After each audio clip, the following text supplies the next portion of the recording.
உண்மையான அன்பை பெற பெரிதும் உதவுவது குடும்பமா நட்பா அப்படின்னு ஒரு அழகான தலைப்பின் கீழே நமக்கு நம்ம தமிழ் மொழி பண்பாட்டு கழகத்தினுடைய ஏற்பாட்டுல மெகா பட்டிமன்ற தோரணம் அப்படிங்கிற ஒரு நிகழ்வுல நம்ம எல்லாம் சந்திச்சுக்கிட்டு இருக்கோம், பேசிட்டு இருக்கோம், உரையாடிக்கிட்டு இருக்கோம். இப்போது நம்ம முறையான இந்த பட்டிமன்றத்துல அடிநாதம் ரூட் எது அடிப்படைன்னு கேட்டா அன்பு. இந்த வேறாக இருக்கிற சொல் அன்பு, அந்த அன்பை பெறுவதற்கு அதிகம் உதவுவது குடும்பமா நட்பா? ரெண்டு அன்பு எங்கும் பெறுவதுதான். ஆனா அதிகமா பெறுவதற்கான வாய்ப்பு குடும்பத்துல இருக்கா, இல்ல நண்பர்கள் மூலமாக அன்பை பெறலாமா அப்படின்னு ஒரு அழகான தலைப்பு. கேட்டு கேட்டு புளிச்சு போட ஒரு தலைப்பா இல்லாம கொஞ்சம் புதுமையான ஒரு தலைப்பா, பேசுவதற்கு அரிதான தலைப்பா, பேசுவதன் மூலமாக நிறைய விஷயங்களை நிறைய தெரிந்து கொள்வதற்கு ஒரு வாய்ப்பான ஒரு தலைப்பா நமக்கு கொடுத்திருக்கிறாங்க. நம்மளாம் வந்து உட்கார்ந்துருக்கோம். இப்போ ஒரு கேள்வி, இப்ப அன்பை பெற்றே ஆகணுமாக்கும், ரொம்ப முக்கியமாக்கும். அது ஏதாவது காசு பண்ணா நல்லது கெட்டது, காரு பங்களா வசதி வாய்ப்பு வந்துச்சுன்னா நல்லா அனுபவிக்கலாம், மகிழ்ச்சியா இருக்கலாம். அன்பை பெறுவதற்கு அன்பை பெற்று என்னையா பண்ண போறோம் அப்படி ஒரு சந்தேகம் நமக்கு வரலாம். அன்பு இல்லைன்னா வாழ முடியாத, இல்ல உலகமே சுத்தாத அன்பு இல்லைன்னா? எதுக்கு ஒரு கேள்வி வரலாம். அப்படி ஒரு கேள்வி வந்துச்சுன்னா சொல்றேன், கை காலு எலும்பு நரம்பு தசை ரத்தம் இதெல்லாம் உள்ளவே இல்லை மனுஷன். அப்ப மனுஷன் யாரு அப்படின்னு கேள்வி கேட்டா, அன்பு இருக்கிறவன் தான் மனுஷன். அவனைதான் நான் மனுஷன்னு ஏத்துக்குவேன். இல்லைன்னா எலும்பும் தோளும் போர்த்திய உடம்புன்னு சொல்லுவேன். யாரு யாரு சொல்றா?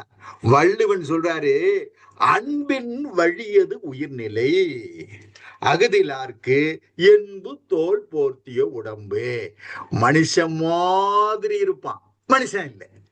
எது அன்பு இல்லைன்னா அவன் மனுஷன் கிடையாது, மனுஷன் மாதிரி ஒரு உருவம் அப்படின்னு தான் ஏற்றுக்குவேங்கிறார். அப்ப அன்பு எவ்வளவு முக்கியமான ஒன்று. மனிதன் என்றாலே அன்புள்ளவன் தான். பாருங்களேன், நாய் மாதிரி குலைச்சுக்கிட்டு இருக்கிற ஒரு மனுஷன் இருக்கிறானா பக்கத்துல யாராவது போவோமா?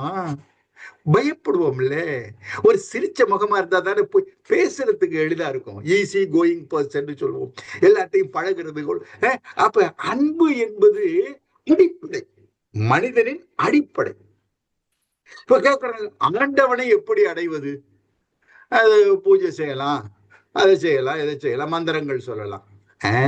அதையெல்லாம் விட சொன்னா, அன்பனும் பிடியில் அகப்படும் மலையே, ஆண்டவன் பெரிய சக்தி. அவனை நம்ம கைக்குள்ள கொண்டுட்டு வரணும்னா என்ன செய்யணும் தெரியுமா?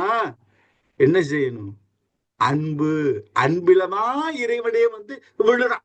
அன்பனும் பிடியில் அகப்படும் மலையேன்னு சொன்னார். அப்ப நம்ம பாக்குறோம், இந்த கண்ணப்பனுடைய கதை, அதாவது அவருடைய பேர் திண்ணப்பன்னு பேரு. ஆண்டவனுடைய அவர் வணங்குகிற தெய்வத்தினுடைய கண்களிலே கண்ணீர், அதாவது செந்நீர், ரத்தம் வருதுன்னு சொன்ன உடனே தன்னுடைய கண்களை இழந்து, எவ்வளவு பெரிய பேரன்பு! அந்த வழி வழியாக அந்த கோயில அர்ச்சனை செய்து கொண்டிருக்கின்ற, மந்திரத்தை சொல்லி கொண்டிருக்கிற அவனை பார்த்து வியந்து போறார் சிவகோசரியார். இப்படி ஒரு அன்பா, இப்படி ஒரு பாசமா, இப்படி இறைவன் மீது இருக்கக்கூடிய அந்த நிலையை பார்த்து, அப்புறம் இறைவனே காட்சி தாரான்னு புராண கதை. அது நடந்தது, அதெல்லாம் நமக்கு தேவையில்லை. இறைவனை கூட நம் கட்டுக்குள் கொண்டு வருவதற்கான அடிப்படை அன்பு. இந்த விஷயத்தை நம்ம நினைவு வைத்துக் கொள்றோம். அடுத்து கேட்டா, அன்பினுடைய சக்தி என்னன்னு ஒரு கேள்வியை கேட்கிறோம். நான் இப்ப இந்த குடும்பமானு ரொம்ப உள்ள போகக்கூடாது, நட்பான்னு உள்ள போகக்கூடாது. நான் அன்புங்கிற அந்த பகுதியை மட்டுமே தொட்டுட்டு போனேன்னா, நீங்க யாராவது எழுதி வச்சிருப்பீங்க, ஒரு ஏதாவது சொல்லணும்னு நினைச்சுக்கிட்டு இருப்பீங்க. எல்லாத்தையும் நானே சொல்லிவிட்டு போய் உட்காந்துக்கிட்டேன்னு வச்சுங்களேன், அப்புறம் நீங்க எல்லாம் சபிச்சிருவீங்க. அதனால நான் வந்து பொதுவா சொல்றேன். இப்ப பாருங்க, அறம் அப்படின்னு சொல்றோம். ஒருத்தருக்கு ஒரு 10 வெள்ளியை தூக்கி கொடுக்கணும். கஷ்டப்படுறான், இந்தா வச்சுக்க, கொடுக்கணும். அதுக்கு என்ன வேணும்? நம்ம அன்பு இருந்தா தான் கொடுக்க முடியும். ஒரு மனுஷனுக்கு இல்லாதவனுக்கு கொடுக்கணும்னா, ஒரு கஷ்டப்படுற ஏழை எளியவருக்கு கொடுக்கணும்னா என்ன இருக்கணும்? அன்பு இருந்தா கொடுக்கலாம். மக்களை, மனுஷன் மேல, இன்னொருத்தர் மேல அன்பு உள்ளவங்க, இரக்கம் உள்ளவங்க, கருணை உள்ளவங்க கொடுப்பாங்க. ஆனா அது அறம்.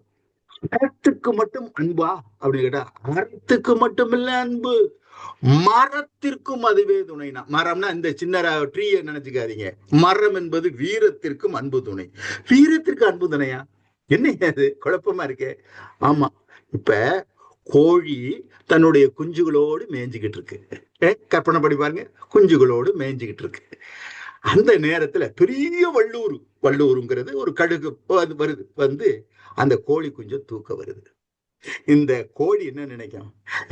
எவ்வளவு பெரிய வள்ளூர், எவ்வளவு பெரிய, இதுகிட்ட நம்மளால சமாளிக்க முடியுமான்னு ஓரமா ஒதுங்கி நிக்குமான்னா இல்ல.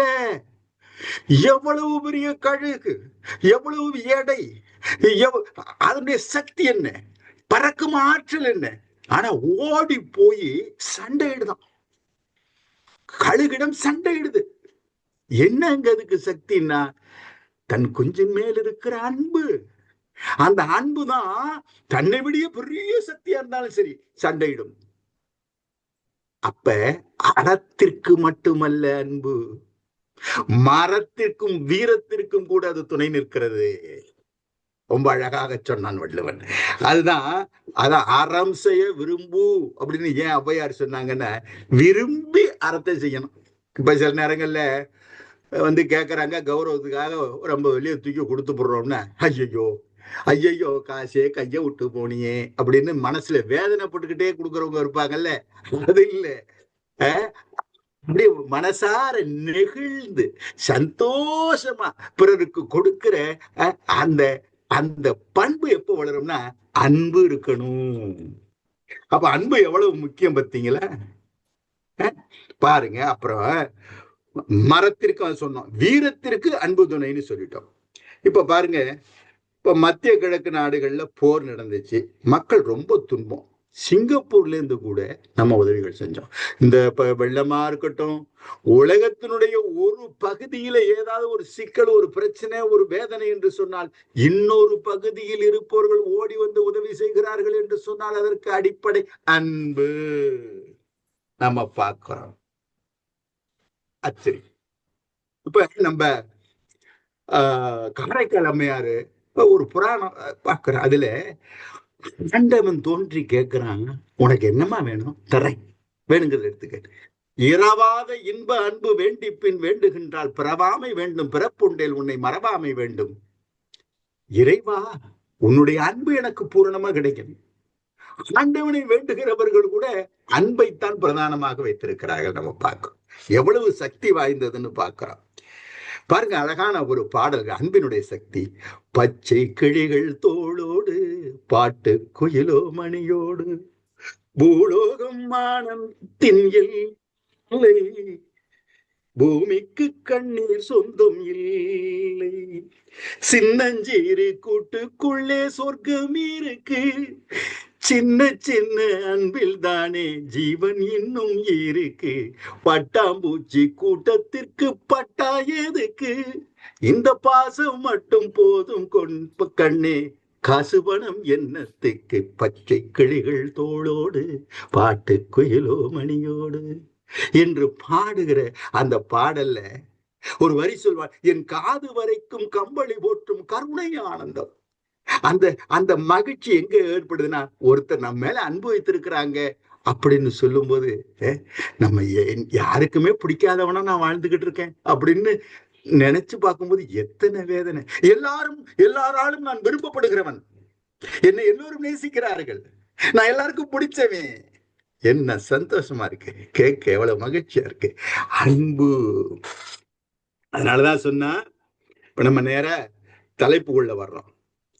குடும்பம் அப்படிங்கும் போது, அதுல இப்ப குடும்பம் அப்படிங்கிற தலைப்புல பேச வந்திருக்கிறீங்க. குடும்பம் முக்கியமா? இந்திய குடும்பங்களுக்கு, இந்தியர்களுக்கு குடும்பம் தான் அடிப்படை. அது சொன்னா துறவு வாழ்க்கையிலே கூட மகிழ்ச்சி கிடையாது. நம்முடைய சித்தாந்தங்கள், நம்முடைய பண்பாடு நம்முடைய கலாச்சாரம் இல்லறத்திலிருந்து நல்லறம், இல்லறத்திலே இருந்து நல்லறம், அதுதான் ரொம்ப முக்கியமானது. அப்ப நல்ல அன்பு இருக்கக்கூடிய குடும்பங்கள்ல விட்டு கொடுப்பவன் கெட்டு போவதில்லை. அது யாரு விட்டு கொடுக்கிறது? புருஷனா இருக்கலாம், பொண்டாட்டியா இருக்கலாம், பிள்ளைகளுக்குள்ள அண்ணன் தம்பி அக்கா தங்கச்சி விட்டு கொடுத்தல் அப்படிங்கிற ஒரு நிலையை பார்க்கிறோம். இதெல்லாம் சொர்க்கம் எங்கே இருக்கிறது என்று கேட்கிறீர்களா? அது ரம்பா, ஊர்வசி, மேனகா, திலோத்தமா இவர்களெல்லாம் வந்து ஆடுகிறார்களே, இங்கே இருக்கிறது சொர்க்கம். மண்ணிலே உன் குடும்பத்தை சொர்க்கமாக மாற்றி வைத்திருக்கிறாயா? எப்படி மாற்றி வைத்திருக்க முடியும்?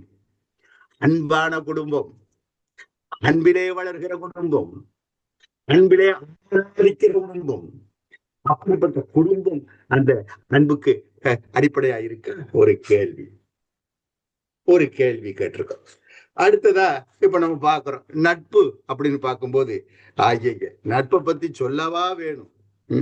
எவ்வளவு நட்பினுடைய தன்மையை நம்ம பார்க்கிறோம். உயிர் காப்பான் தோழன் அப்படின்னு சொன்னாங்க. உயிர் காக்கிறவன் தோழன் அப்படின்னு சொன்னா அப்ப எந்த அளவிற்கு அதற்கான முக்கியத்துவம் இருக்கிறது என்று நம்ம பார்க்கிறோம். இப்ப நம்ம ஒரு குறிப்பிட்ட நேரத்தை அடைந்துட்டோங்கிறதுனால முதல் பேச்சாளர் அவங்கள நம்ம அழைத்துறலாம். முதல்ல குடும்பம் தான், அன்பை வளர்க்கறது குடும்பம் தான் அப்படின்னு பேசுவதற்கு முதல் பேச்சாளர் கலையரசன் அவர்களே வாங்க, அழகான பேச்ச தாங்க.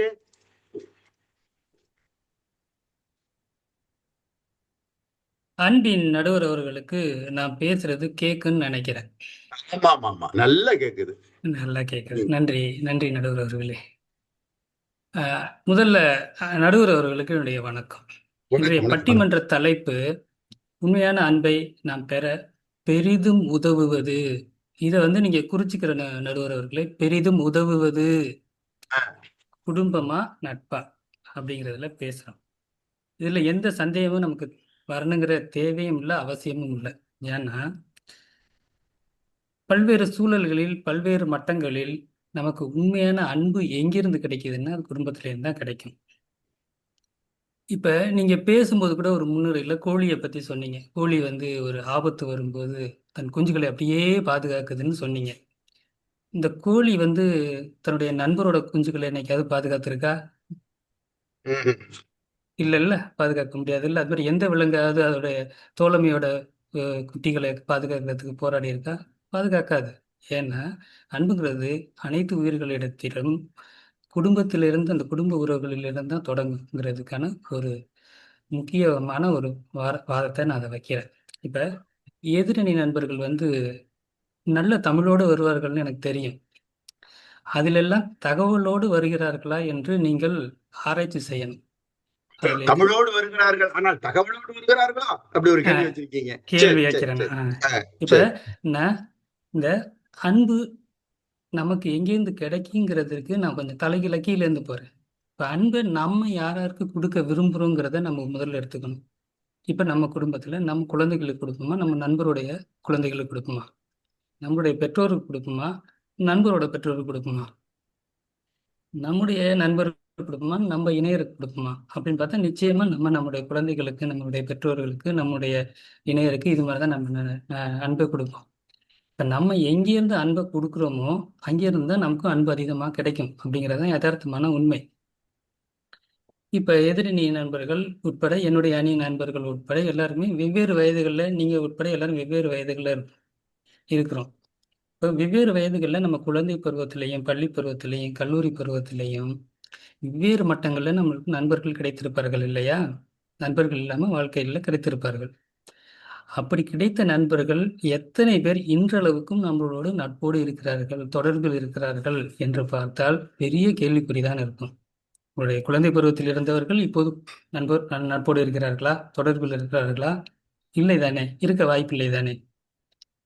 இப்ப ஒரு உறவு அப்படின்னா, நீங்க குழந்தையா பிறந்துட்டு நீங்க ஒரு 90-100 வயதுல இறக்குற வரையும் நீங்க உங்களுடைய பெற்றோர்கள் உயிரோடு இருக்கும் வரை நீங்க அவர்களுக்கு குழந்தை தான். ஒரு தாத்தா பாட்டி உங்களுக்கு எந்த வயதுல இருந்தாலும் உங்க தாத்தா பாட்டி தான். ஒரு இப்படி எல்லாருக்குமே அவங்களுக்கான உறவுகள் வந்து நிலையான ஒரு உறவுகள் இது. இந்த நிலையான உறவுகளில் இருந்து தான் நிலையான அன்பு கிடைக்கும். ஒரு நிலையே இல்லாத தற்காலத்துல குறுகிய காலத்துல கிடைக்கிற உறவுகள்லேருந்து நிலையான அன்புங்கிறது கிடைக்க வாய்ப்பே இல்லை. இது என்னுடைய கேள்வி, இது என்னுடைய வாதம். அடுத்து இன்னொன்று, இதை குடும்பத்திலேருந்து கிடைக்கிற அன்புங்கிறது ஒரு ஆயுள் காப்பீடு மாதிரி, ஒரு ஆயுளுக்குமான ஒரு அன்பு அது. இப்போ இந்த ஆயுள் காப்பீட்டில் கூட பாருங்க, நம்முடைய குடும்பத்தில் உள்ளவங்கள தான் நாமினியாக போடுவோம். யாராவது நண்பர்களை வந்து எதிரணியில் உள்ளவங்க நண்பர்களை அவங்க நாமினியாக போட்டிருக்காங்களான்னு எனக்கு தெரியல. அவ்வளோ அன்போடு இருக்கிறவங்க எதிரணியில் நண்பர்கள் நாமினியாக போடுவாங்களாங்கிறது ஒரு கேள்வி. நீங்கள் தான் அது விளக்கணும். அடுத்து என்னென்னு, நீங்கள் வந்து எப்போவாவது நீங்கள் வந்து ஒரு அலுவல் நிமித்தமாக வேலை விஷயமாக லேட்டாக வீட்டுக்கு வர்றீங்க, தாமதித்து வர்ற வழக்கத்துலேருந்து வர்ற நேரத்தை விட்டு கடந்து வர்றீங்க அப்படின்னா, உங்களுடைய முதல் அழைப்பு உங்கள் வீட்டிலேருந்து தான் இருக்கும். என்னங்க என்னாச்சு, ஏன் லேட்டு, ஏன் வரல, எதுவும் பிரச்சனையா அப்படிங்கிற முதல் அழைப்பு வந்து வீட்டிலேருந்து தான் கிடைக்கும். இன்னைக்கு ஏதோ ஒரு நண்பன் வந்து, என்ன மச்சி வீட்டுக்கு லேட்டாக போயிட்டியா, வீட்டுக்கு சரியான நேரத்துக்கு போனியா, எதுவும் பிரச்சனையா அப்படின்னு ஏதாவது கேட்குறாரா? கேட்க மாட்டார். ஏன்னா அவருக்கு நீங்கள் வீட்டுக்கு போகிறதும் தெரியாது, எப்போ நீங்கள் வீட்டிலேருந்து கிளம்புறீங்கன்னு தெரியாது. ஒரு ஆபத்து காலங்களில் வந்து நண்பர்கள் வந்து உதவி செய்வாங்க, நான் இல்லைன்னு சொல்லலை. ஆனால் அந்த ஆபத்தே வராமல் தடுக்கக்கூடிய அன்பு வந்து குடும்பத்தில் தான் இருக்குது. சரியான நேரத்துக்கு நீங்கள் வர்றீங்களா வரலையாங்கிறது வந்து குடும்பத்தில் தான் கிடைக்குது. இது என்னுடைய பாயிண்ட். இப்போ பார்த்தீங்கன்னா, இறுதியாக வந்து வள்ளுவர் வந்து ஒன்று சொல்கிறார். வள்ளுவர் என்ன சொல்கிறாருன்னா, அன்பும் அறனும் உடைத்தாயின் இல் வாழ்க்கை அப்படின்றார். இப்போ நான் என்ன சொல்கிறேன், அன்பும் அறனும் உடைந்தாயின் இல் வாழ்க்கை. அந்த இல் வாழ்க்கைக்கு ஆதாரம் இருப்பது அன்பு, அதுக்கான ஆதாரம் இருப்பது குடும்பமே என்று கூறி வாய்ப்புக்கு நன்றி கூறி விடைபெறுகிறேன். நன்றி, வணக்கம். ஒரு அழகான உரைய நிகழ்த்தி இருக்கிறாரு கலை அவர்கள். நீ என்ன கொடுப்பாயோ அதுதான் அவனுக்கு கிடைக்கும். அப்ப நீ யாருக்கு கொடுப்ப? எதை? அன்பையே. உன் சார்ந்தவர்கள் கொடுப்ப. உன் குடும்பத்து மேல, உன் பிள்ளை மேல அன்பை செலுத்த முடியும் அப்படின்னு அவர் சொல்றாரு. அதோட நிலையற்ற உறவுங்கிறார் நண்பர்களை. அது என்ன? தொடக்கப்பள்ளியில ஒரு 2 பேர் படிச்சாங்க என் கூட, பேரு இப்ப ஞாபகம் இல்லை. உயர்நிலை பள்ளியில அது இப்ப தெரியல, எதை நிறைய பேர் படிச்சாங்க, அது அப்போ ஃப்ரெண்டு. அப்புறம் காலேஜ்ல ஐயோ எப்படி பசுமை நிறைந்த நினைவுகளே பாடி திரிந்த, எல்லாமே பாடணும், பேசணும், சிரிச்சோம், விளையாண்டோம். ஆனா இப்ப அவன் யாருன்னு மறந்து போச்சே, நினைவுல இல்லையே. அப்ப வாழ்க்கையில் வந்து போகிற பாசிங் கிளவுட்ஸ், கலைந்து போகிற மேகங்களை போன்றுதான் நட்பு. ஆனால் உறவு என்பது எத்தனை காலமாக இருந்தாலும் நிலைத்து நிற்கும்ல அப்படின்னு ஒரு கேள்வியை கலை கேட்டுட்டு ஒரு புதுசா ஒரு விஷயம் சொல்லியிருக்கிறார். லைஃப் இன்சூரன்ஸ் நீங்க போடும்போது அதுக்கு நாமினியா உங்க பொண்டாட்டியத்தானே போட முடியும், பக்கத்து விட்டு பாமாவை போட முடியுமா அப்படின்னு ஒரு கேள்வி வச்சிருக்காரு. ஒரு பெரிய குழப்பம் வந்துடும், கஷ்டம்தான் அது. அதனால இப்படியெல்லாம் அவரு சொல்றாரு. கலையினுடைய பேச்சுக்கு பதில் சொல்வதற்காக நம்ம மரியாதைக்குரிய சகாயமாலா அவர்கள் வர்றாங்க. அவங்க நட்பு, நட்பினுடைய பெருமை தெரியாம பேசிட்டீங்களா அப்படின்னு அப்படியே ஒரு ஒரு ஒரு ஒரு அப்படியே ஒரு சகாயமாலா அவர்களே.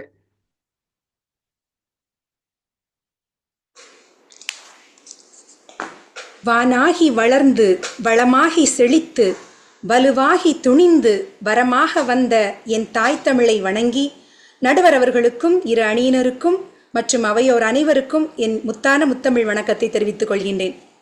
உண்மையான அன்பை நாம் பெற பெரிதும் உதவுவது குடும்பமா நட்பா? உண்மையிலேயே உண்மையான அன்பை பெறுவதற்கு பெரிதும் உதவுவது நட்பு தானங்கய்யா. இப்போ நம்ம கலையரசன் அவங்க பேசினாங்க இல்லையா, அவங்களே அதுக்கான எல்லா கருத்துக்களையும் கொடுத்துட்டு போயிட்டாங்க பாத்தீங்களா. அதாவது அன்புங்கிறது குடும்பம் அப்படிங்கிற ஒரு சின்ன ஒரு வட்டத்திற்குள்ளேயே தான் சுற்றி சுற்றி வரும். அந்த அன்பு தன் பெண்டு தன் பிள்ளை தன் சோறுன்னு தான் இருக்குமே ஒழிய பரவலான ஒரு அன்பா இருக்கிறதுக்கான வாய்ப்பே இல்லை, இல்லைங்களா. அப்புறம் அவங்க சொன்னாங்க, அன்பு நிலையா இருக்குதான். ஒரு சின்ன வாய்க்கா வரப்பு சண்டையிலேயே அண்ணன் தம்பி பிரிஞ்சு குடும்பம் 2ஆ பிரிஞ்சு இருக்கதை நம்ம கண்கூடா பாக்குறோம். இதுல எங்கேயா இருக்குது நிலையான அன்பு? அப்புறம் சொன்னாங்க, சொத்துன்னு வந்துன்னா அதை வந்து குடும்பத்துல உள்ளவங்க மேலதான் எழுதி வைப்பாங்க அப்படின்னு. எத்தனையோ அம்மா அப்பா எல்லாம் கஷ்டப்பட்டு பிள்ளைங்களை வளர்த்து பெரிய ஆளாக்கி பிற்காலத்துல பார்க்காததுனால கோயில் குளங்களுக்கு சொத்து எழுதி வச்சுட்டு போறாங்கிற நிலைமை எல்லாம் இருக்குதுங்க ஐயா. அப்புறம் எங்க குடும்பத்துல அன்பு இருக்குது, இல்லைங்களா. இதுல நம்ம குடும்பங்கிறது எப்பவுமே ஒரு ரத்த சொந்தங்களால உருவான ஒரு அன்புங்க ஐயா. அதனால கண்டிப்பா அது ஒரு வட்டத்துக்குள்ளதான் அடங்கி நிற்குமே ஒழிய வெளியே பரவலா போகாதுங்க ஐயா. இதுலயும் அதுல அவங்க மேல விழுந்தது ஒரு கடமையா இருக்குது. கண்டிப்பா பிள்ளைகள் மேல உறவினர்கள் மேல அன்பு காட்டணுங்கிற ஒரு நிர்பந்தத்துக்குள்ளதான் அவங்க இருக்கிறாங்க. ஆனா நம்ம நட்பு அப்படிப்பட்டது இல்லைங்க ஐயா. வயது, இனம், மதம், மொழி இந்த வேறுபாடுகளை எல்லாம் கடந்து உணர்வுகளால் மட்டுமே உருவாகக்கூடிய வலுவாகக்கூடிய ஒரு வலிமையான உறவுன்னா அது நட்பு தானுங்க ஐயா. இப்போ நட்பு வயதுக்கேற்ப அவங்க மாறுபடலாம். அதாவது பள்ளி காலங்களில் ஒரு நண்பர்கள் கிடைக்கலாம், கல்லூரி காலங்கள்ல வேறு நண்பர்கள் கிடைக்கலாம். ஆனா நட்பினுடைய அன்பு ஒரு நாளும் மாறாதுங்க ஐயா. அதனுடைய வலிமை என்னைக்கும் வலிமையோட தான் இருக்கும். நபர்கள் மாறலாம், ஆனா வலிமை ஒரு நாளும் மாறாதுங்க ஐயா. இப்ப பாத்தீங்கன்னா நம்ம சின்ன வயசு நண்பர்களை நினைச்சாலே இன்பமான நினைவுகள் நம்மளை தாளாட்டத்தானே செய்யுது.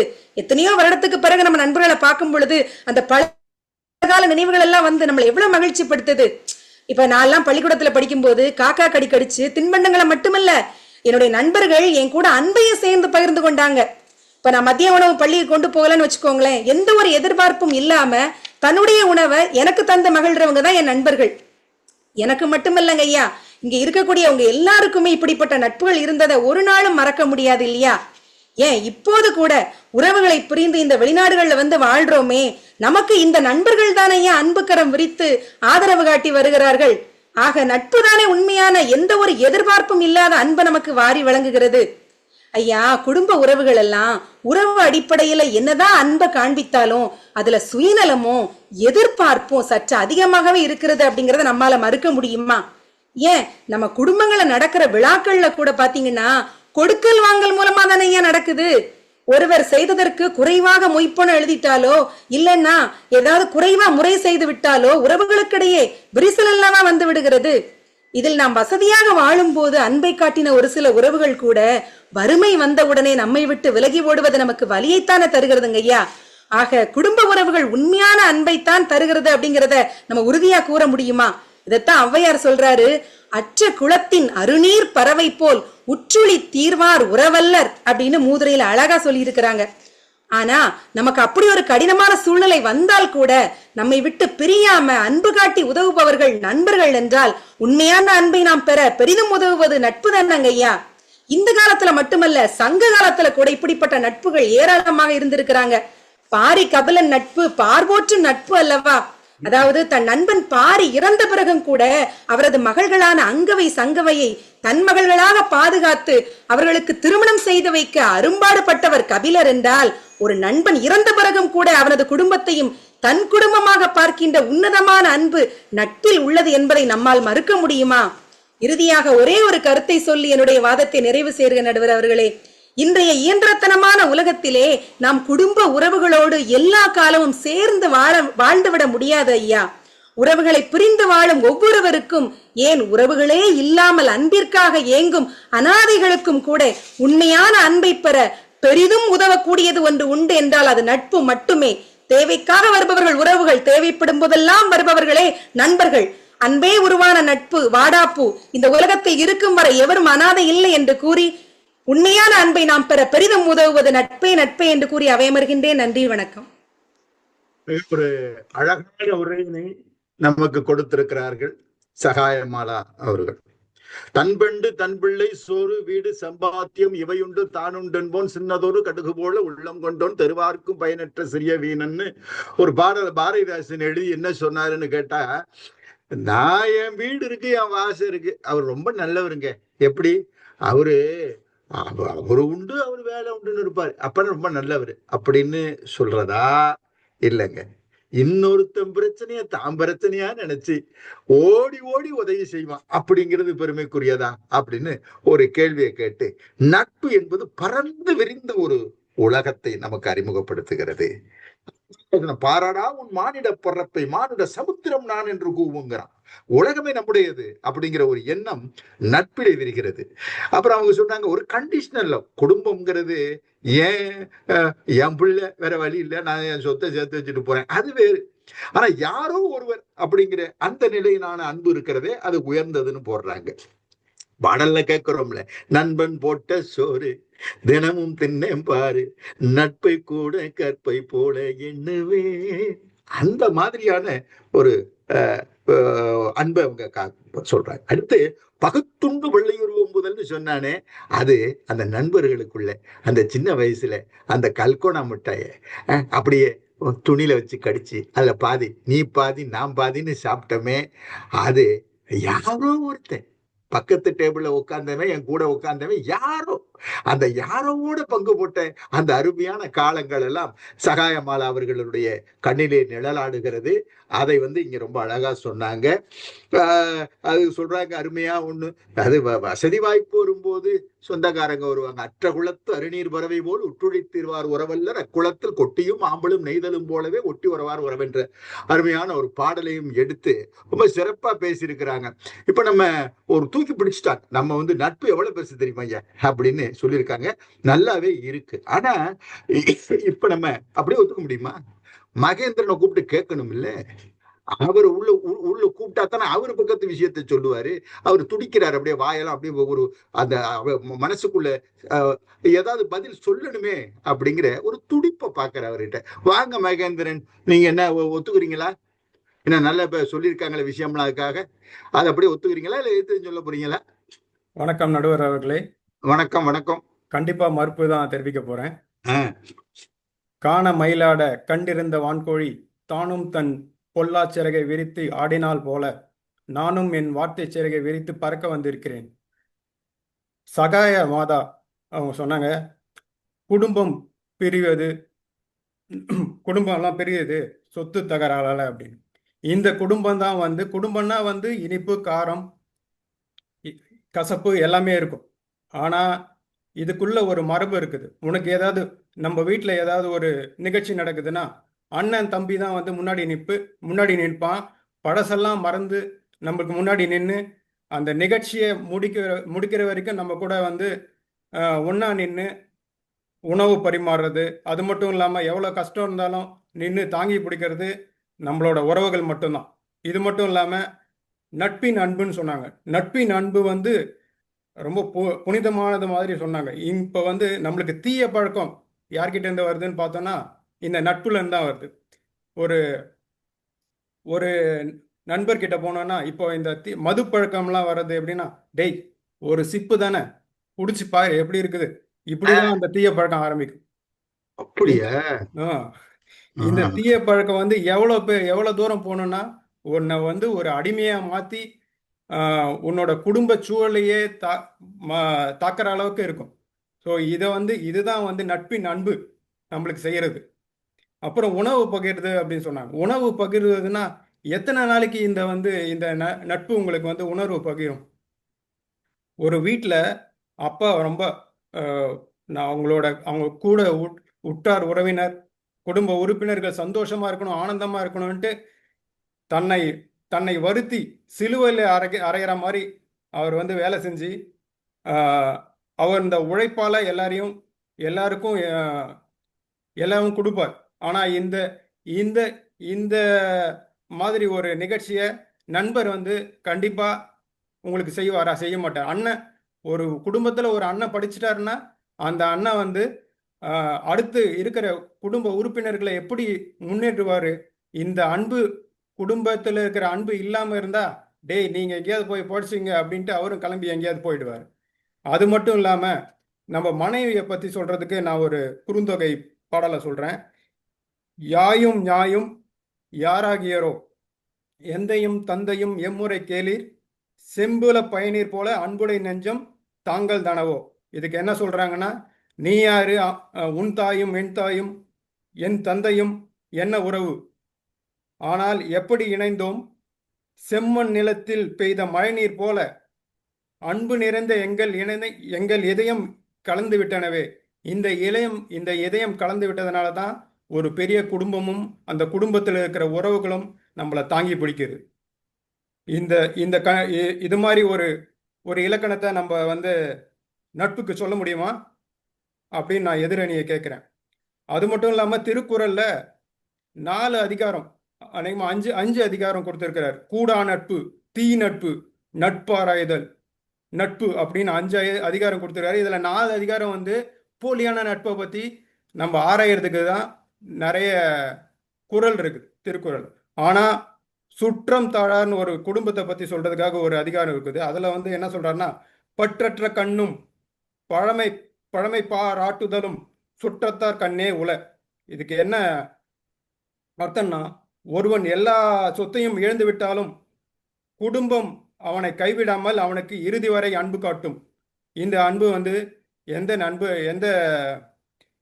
நண்பர்கிட்டயோ இல்லை எந்த நட்பு கிட்ட இருந்தோ எவ்வளோ நாள் கிடைக்குது அப்படின்ட்டு எதிரணி தான் எனக்கு சொல்லணும். அடுத்து இந்த குடும்பமும் உறவும் ஒரு சுவாசம் மாதிரி. நம்ம இந்த சுவாசம் இல்லைன்னா கண்டிப்பாக நம்மளால உயிர் வாழவே முடியாது. நட்பு வாழ்க்கையின் பாதியில் தான் வருகிறது. ஆனால் குடும்பம் வந்து நம்ம பிறந்த உடனே நம்ம கூட சேர்ந்துக்கும். இந்த குடும்ப உறவு நம்ம இறுதி மயானத்துக்கு போற வரைக்கும் நம்ம கூடவே இருந்து நம்மளுக்கு உதவி செய்யும். இந்த அன்பு வந்து கண்டிப்பா நான் நட்பு கிட்ட இருந்து வராது அப்படின்னு தெரிவிச்சுக்கிறது. அதீத அன்பை தருவது குடும்பமே என்று சொல்லி என் உரையை முடிக்கிறேன். நன்றி, வணக்கம். எளிய அழகிய உரையினை நிகழ்த்தி இருக்கிறார் மகேந்திரன் அவர்கள். நம்ம வீட்டுல கல்யாணம் காட்சினா சாம்பார் வழியை தூக்கிட்டு ஓடுறது யாருன்னா நம்ம சொந்தக்காரனா தானே இருக்கும் அப்படிங்கிறாரு. நண்பர்கள் எல்லாம் அப்படி ஒன்றும் வரல போல இருக்கு. அவர் ஒரு வேதனையை தெரிவிக்கிறாரு. அப்புறம் கெட்ட பழக்கம் அது பூராவே இந்த ஃப்ரெண்ட்ஸுங்க தான் கற்றுக் கொடுக்குறாங்க அப்படின்னு சொல்றாரு. நல்ல பழக்கம்னா குடும்பத்துல கற்றுக் கொடுக்குறாங்க. கெட்ட பழக்கம் பூரா அதுலயும் வந்து ஒரு சிப்பு சும்மா அடிச்சு விடுப்பா கும்முன்னு இருக்கு அப்படின்னு சொல்லி அவரை கெடுத்து வச்சுட்டாங்கப்பா ஃப்ரெண்ட்ஸ் எல்லாம். பாவம் அந்த பையன் அவருடைய வேதனையை தெரிவிக்கிறாரு. அப்புறம் அப்பா எவ்வளவு ஒரு வீட்டினுடைய துன்பம் துடைக்கின்ற தூண் அல்லவா தந்தை. அவரை வச்சுத்தானே ஒரு குடும்பம் இயங்குது. அம்மா என்கிற அந்த சக்தி தான் அந்த குடும்பத்தை இயக்குது. அதெல்லாம் உறவுகளினுடைய முக்கியத்துவத்தை சொல்லுது என்கிறார். முன்னத்தி ஏர்னு சொல்லுவோம். அது என்ன முன்னத்தி ஏர் அப்படின்னா, ஏர் இருக்குல்ல, அதுல முன் ஏர் போகிற வழியில பின்னேர் போகும். அந்த முன் ஏர் அண்ணன் அல்லவா அப்படின்னு ஒரு கேள்வியை கேட்டு அவரு சொல்றாரு. உண்மைதானே? அவருடைய கூற்றுல அது அண்ணன் என்பவன் இடி தாங்கி அவன் அத்தனை பேருக்கும் சுமை தாங்கி ஒரு கருத்தை வச்சிருக்கிறார். எல்லா குடும்பத்தினுடைய மூத்தவன் தலையில இருந்துக்கிறார். அடுத்து காதல் என்கிற உறவு கூட அன்பை எப்படி வளர்க்குதுன்னு சொல்றாரு. அன்புடை நெஞ்சம் தாம் கலந்ததுவே என்கிற சங்க பாடலை எடுத்து சொல்லி எப்படி மழை நீரும் செம்மண்ணும் சேர்ந்து இணைந்து கலந்து பிரிக்க முடியாமல் ஓடுகிறதோ அதை போன்ற அன்பை வளர்க்குது காதல். அந்த காதல் என்பது உறவு தானே அப்படின்னு மகேந்திரன் பல கருத்துக்களை எல்லாம் கொண்டு வந்து எளிமையான தமிழ்ல கொடுத்திருக்கிறாரு. நமக்கு இப்ப ரெண்டு பக்கமும் நல்லா அப்படியே சமமா போயிட்டு இருக்கு. நமக்கு எதுன்னு நமக்கு ஒண்ணும் பிடிபடாம இருக்கு. இந்த நேரத்துல ரேவதி வர்றாங்க. ரேவதி வந்து என்ன சொல்றாங்க, ஏதாவது அவங்க சொல்றதுல ஒரு விளங்குதா, ஒரு முடிவுக்கு வர முடியுமான்னு பாப்போமா? வாங்க ரேவதி அவர்களே. அனைவருக்கும் வணக்கம். நமது நடுவருக்கு சிறப்பு வணக்கம். ஏன்னா உண்மையை சொல்ல போறதுல நட்புடன் வணக்கம் ஐயா. முகநக நட்பது நட்பன்று நெஞ்சத்தர் அகநக நட்பது நட்பு. அந்த வள்ளுவர் என்ன சொல்லியிருக்காரு, நெஞ்சத்தர் அப்படின்னு சொல்லி ஒரு அழுத்தம் கொடுத்திருக்காரு. அப்படின்னா என்ன அர்த்தம்? நெஞ்சிலேந்து வர்றதுதான் நட்பு. சாதாரணமா எல்லா உறவுலையும் பாத்தீங்கன்னா ரத்த சொந்தம்னு ஒண்ணு இருக்கும், உறவுகள்னு அடுத்த இது ஒண்ணு இருக்கும். ஆனா நண்பர்களை பாருங்க, எப்பொழுதுமே சரி மகிழ்ச்சி தான். நீங்க எங்க போனாலும் சரி, உங்களுக்கு நண்பர்கள் இல்லாம வாழ்ந்துட முடியுமா சொல்லுங்க? இதுல அப்பா மகனா இருக்கட்டும், இல்ல அம்மா மகளா இருக்கட்டும், இல்ல எந்த குடும்பத்திலயும் இப்ப என்ன சொல்றாங்க, நாங்கெல்லாம் ஃப்ரெண்ட்லியா இருந்துப்போம் அப்படின்னு சொல்றாங்க. ஏன்? வரன் பாக்குறாங்க. வரன்ல எப்படி இருக்கணும் மாப்பிள்ள இல்ல பொண்ணு எப்படி இருக்கணும், நல்லா ஃப்ரெண்ட்லியா இருக்கணும் அப்படின்னு தானே சொல்றாங்க. ஏன் உறவா இருக்கணும் தானே சொல்லணும்? அது சொல்றது இல்லையே. ஏன்? உறவு கொடுக்காத சுதந்திரத்தை நட்பு கொடுக்கிறது. உறவு என்ன எப்படி இருக்குன்னா, இவங்களோட பொண்ணு, அவங்களோட மனைவி, இவங்களோட தாய் எப்படின்னு என்ன சுத்தி இருக்கிறதெல்லாம் என்ன காமிக்கிறதே தவிர்த்து பிம்பமா காமிக்குது. என்னை நானா உணரச் செய்வது நட்பு இல்லையா? நான் யாருக்காகவும் மாத்த வேண்டாம். நான் எதுக்காக எனக்கு முகமூடி தேவையில்லை. எனக்கு என் நட்போடு இருக்கும்பொழுது எனக்கான நான் சுயமா நான் உணர்றேன் இல்லையா? அது சந்தோஷம் தானே. அது எப்படி இல்லைன்னு சொல்ல முடியும்? இப்ப எனக்கு முன்னாடி சொல்லியிருந்தாரு கலையரசன், சொல்லியிருந்தாரு இன்சூரன்ஸ்ல நாமினின்னு. ஐயா, அது உங்க குடும்பத்துக்கான கடமை, நீங்க செஞ்சுதான் ஆகணும். அதுலயும் ஒரு வரமுறை இருக்கு. நீங்க மட்டும் வேண்டாம் 10 லட்சத்துக்கு போட்டுக்கிறேன் அப்படின்னு சொல்லி பாருங்க. உங்க மனைவி என்ன சொல்றாங்க, உங்க மகன்கள் என்ன சொல்றாங்கன்ட்டு. இந்த இடத்துல நீ ஏன் ஃப்ரெண்ட்ஸ் சேர்க்கலன்னா, நாங்க இந்த வட்டத்துக்குள்ளேயே நாங்க வைக்கலைங்க. எங்களுக்கு பணம் தேவையே கிடையாது. எங்களோட எங்களோட பார்டரே அலாதியானது. நீ பணம் கொடுக்குறியா, அப்புறம் நீ என்னோட நட்பு தான். பணம் கொடுக்கலையா, இல்லாம பணம்ன்றது எங்களுக்கு ஒரு விஷயமே கிடையாது இல்லையா? அதுதானே எங்களுக்கான முக்கியமான குறிப்பு. அது பற்றி சொல்லியிருக்காரு. அதாவது பல இடங்கள்ல கொரோனா நேரத்துல என்னோட சுயமா எங்க வீட்டுல நடந்த ஒரு விஷயத்த சொல்றேன். அந்த நேரத்துல அடைப்பு இருந்தது. எங்க அப்பாவுக்கும் அம்மாவுக்கும் 80 வயசுக்கு மேல அவங்களால சாப்பிட முடியாது. அவங்களே செஞ்சு சாப்பிட முடியாது. வெளியில இருந்து வாங்கி சாப்பிட்டு இருந்தோம். அவங்க வாங்கி சாப்பிடுற இடம் அடைப்பாயிடுச்சு. அப்ப என்ன பண்ணினா, பக்கத்துல இருந்த உறவு கிட்ட கேட்டோம் நாங்க. யாராவது அவங்களுக்கு கொடுக்க முடியுமான்னு சொல்லிட்டு. ஏன்னா நாங்க எல்லாருமே வெளிநாட்டுல இருந்தோம். அதனால ஆனா யாராலுமே வர முடியலன்னு சொல்லிட்டாங்க உறவுகள். ஆனா என்னோட நட்புக்கு நான் உடனே போன் பண்ணேன். கலைச்செல்வி என்ன இது மாதிரி இருக்குன்னு. நம்ம அம்மாக்கு தான், நான் கொடுக்க மாட்டேனான்னு சொல்லிட்டு வண்டி எடுத்துட்டு வந்து கொடுத்தாங்க. யாரோட அம்மா? எங்க அம்மாக்கு. ஆனா அவ சொன்னது என்னது? நம்ம அம்மான்னு. அதுதான் நட்பு. நட்புல பல விடயங்கள் இருக்குங்க. ரொம்ப முக்கியமா சொல்றது, நாமளா இருக்கணும். இதுல ஜாதி கிடையாது, மதம் கிடையாது, பேதம் கிடையாது. நல்ல இணக்கம் இருக்கும் எங்களுக்குள்ள. எங்களுக்குள்ளான ரத்த சொந்தங்கள் இருக்கணும்னு அவசியம் கிடையாது. ஆனா அதற்கும் மேலாக எங்களுக்குள்ள ஒரு பந்தம் இருக்கு. நீ எனக்கு போன் பண்ணலையா, 2 மாசம் ஆச்சா, அப்போ நான் புரிஞ்சுக்கிறேன். நீ உனக்கான நிபந்தனையே கிடையாது அப்படின்னு ஒரு ஒரு ஒரு விஷயம் இருக்குன்னா அது நட்பு தானே. அப்புறம் எனக்கு முன்னாடி பேசியிருந்தாரு, நிகழ்ச்சின்னா சாம்பார் வாழையை தூக்கிட்டு வருதுதான். ஐயோ, அதனாலதானே இப்ப சண்டையே நடக்குது.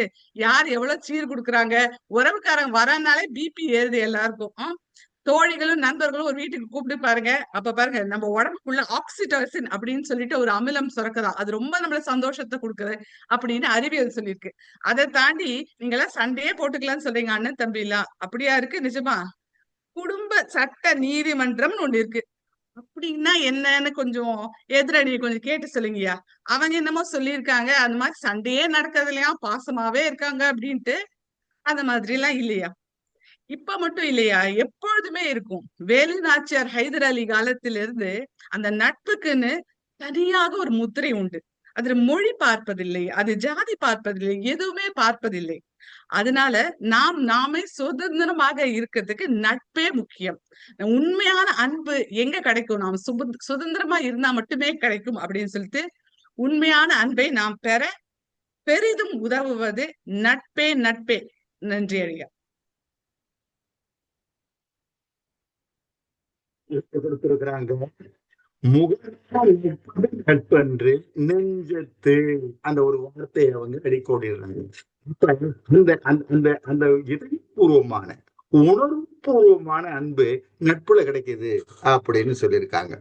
வள்ளுவனை தானே சொல்றேன், காதலன் காதலிக்கு இடையிலே இருக்கக்கூடியது அந்த அதுக்கு நட்புங்கிற ஒரு பேரை வைக்கிறான்.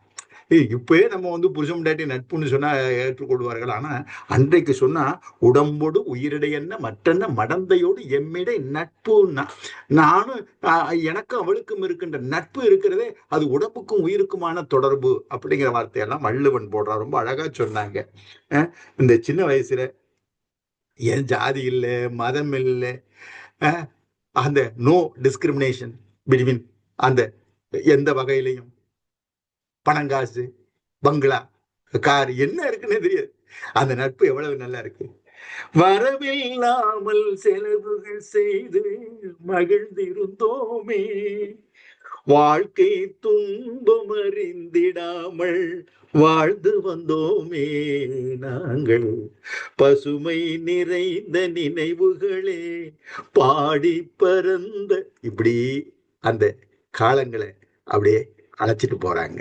அந்த நட்பினுடைய உயர்வை எல்லாம் எடுத்து சொல்லி இருக்கிறாங்க. இப்ப நமக்கு இன்னமும் இந்த குழப்பம் தீர மாட்டேங்குது. நட்பா குடும்பத்தை அன்பை வளர்க்கக்கூடியது நட்பா அல்லது குடும்பமா அப்படிங்கிறதுல நமக்கு ரெண்டும் அப்படி இணையா போயிட்டு இருக்கு. ஒரு முடிவுக்கு வர முடியாத அளவுக்கு நல்ல அருமையான கருத்துக்களை எல்லாம் கொண்டு வந்து முன்னிறுத்தி தங்களுடைய வாதங்களை ரொம்ப சிறப்பா செஞ்சுக்கிட்டு இருக்காங்க. இப்ப நம்ம அடுத்து அருண் அவரை கூப்பிட்டுருவோம். அருண் அவருடைய பேச்சுல ஒரு தெளிவு கிடைக்கட்டும். வாங்க அருண், உங்களுடைய கருத்தை கொடுங்க. இவர் இருந்து குடும்பத்துக்கார், குடும்பம் தான் அன்பு அப்படியே வளர்க்குது அப்படின்னு பேச போறாரு. வாங்க அருண், தயாரா இருக்கீங்களா? தமிழ் மறைந்திருந்தே பார்க்கும் மர்மம் என்ன? வந்துட்டீங்களா? வாங்க வாங்க, உள்ள வாங்க. நல்ல அன்பான மனிதனா தான் தெரியுறாரு. நடுவரே, அனைவருக்கும் அன்பான வணக்கம். வணக்கம் வணக்கம் வணக்கம். நம்ம குடும்பம் நாங்க மட்டும் தான் பேசணும்னு நினைச்சேன். எனக்கு முன்னாடி பேசின எதிரணியில 2 பேருமே அழகா குடும்பம் தான் சொன்னாங்க. அதுவே எனக்கு ரொம்ப பெரிய மகிழ்ச்சி. ரேவதி அவர்கள் அழகாக சொன்னாங்க, கொரோனா காலத்துல உணவு யார் கொடுத்தாங்க? உங்களோட நண்பர். அவங்க கொடுக்கும் போது என்ன சொன்னாங்க? அம்மாவுக்கு கொடுக்குறேன் அப்படின்னு சொன்னாங்க. உறவாக உங்களை நினைத்ததால் தான் அவங்க அந்த வேலையை செஞ்சாங்க. அங்கேயே நாங்க ஜெயிச்சிட்டோம். சகாயமாலா நிறைய விஷயத்த சொல்லும் போது ஒரு முக்கியமான விஷயத்த சொன்னாங்க. கபிலன் பாரிக்கு என்ன செஞ்சாரு? அங்கவை சங்கவை தன் குடும்பம் போல, தன் மகளை போல பாவித்ததனால், அப்பதானே குடும்பமா இருக்கிறதுனால தானே அவங்க கல்யாணம் பண்ணணும், அவங்க சீரும் சிறப்பமா இருக்கணும்னு நினைக்கிறாங்க. அப்போ நட்பு நன்றாக அந்த அகத்தோடு வரும் நட்பு எப்போது உண்மை நிலையை அடைகிறதோ அப்போதே அது குடும்பமாக மாறிவிடுகிறது. அதை விட்டுட்டு நம்ம குடும்பம்லாம் அந்த ஃப்ரெண்ட்லியா இருக்கணும் அப்படின்னா தாமரை இலை நீர் போல பட்டும் படாம இருக்கணும். வேணும்னா நாங்க எடுத்துப்போம், வேணாம்னா தள்ளி விட்டுருவோம். இதெல்லாம் ஒத்துக்க முடியாது. அழகா அவங்க சொன்னாங்க, இன்சூரன்ஸ் நீங்க செய்யணும், கடமை. நீங்க குடும்பத்துக்கு என்ன சொல்றீங்க? கடமையில கொண்டு போயிடுறீங்க. ஆனா நட்புனா பரவாயில்ல, அவங்க எப்படி வேணாலும் இருந்துக்கலாம், அதுல வரம்பு கிடையாது, எதுவுமே கிடையாது. நமக்கு ஏதாவது சொல்லிக்கலாம். நாங்க பிரிவினைலாம் இல்லை, எதிர்பார்ப்பு இல்லை. இப்போது அழகான ஒரு கேள்வி, நம்மளோட வாழ்க்கையில இதுக்கு முன்னால ஏதாவது ஒரு நேரத்துல நம்பிக்கை துரோகம், யாராவது ஒருத்தர் நம்பிக்கை துரோகம் அவங்களுக்கு செய்திருப்பார்கள். அதை பரிசாக தந்தவர் யார்? குடும்பமா? இல்லையே. வெளியிலே நண்பர் என்ற போர்வையில் வந்த யாரோ ஒரு மனிதன், அவன்தான் நம்பிக்கை துரோகத்தையே பரிசாக தந்திருக்கிறான். அதனாலதான் வீட்டுல சொல்றாங்க, வெளியில போகும்போது பார்த்து போங்க.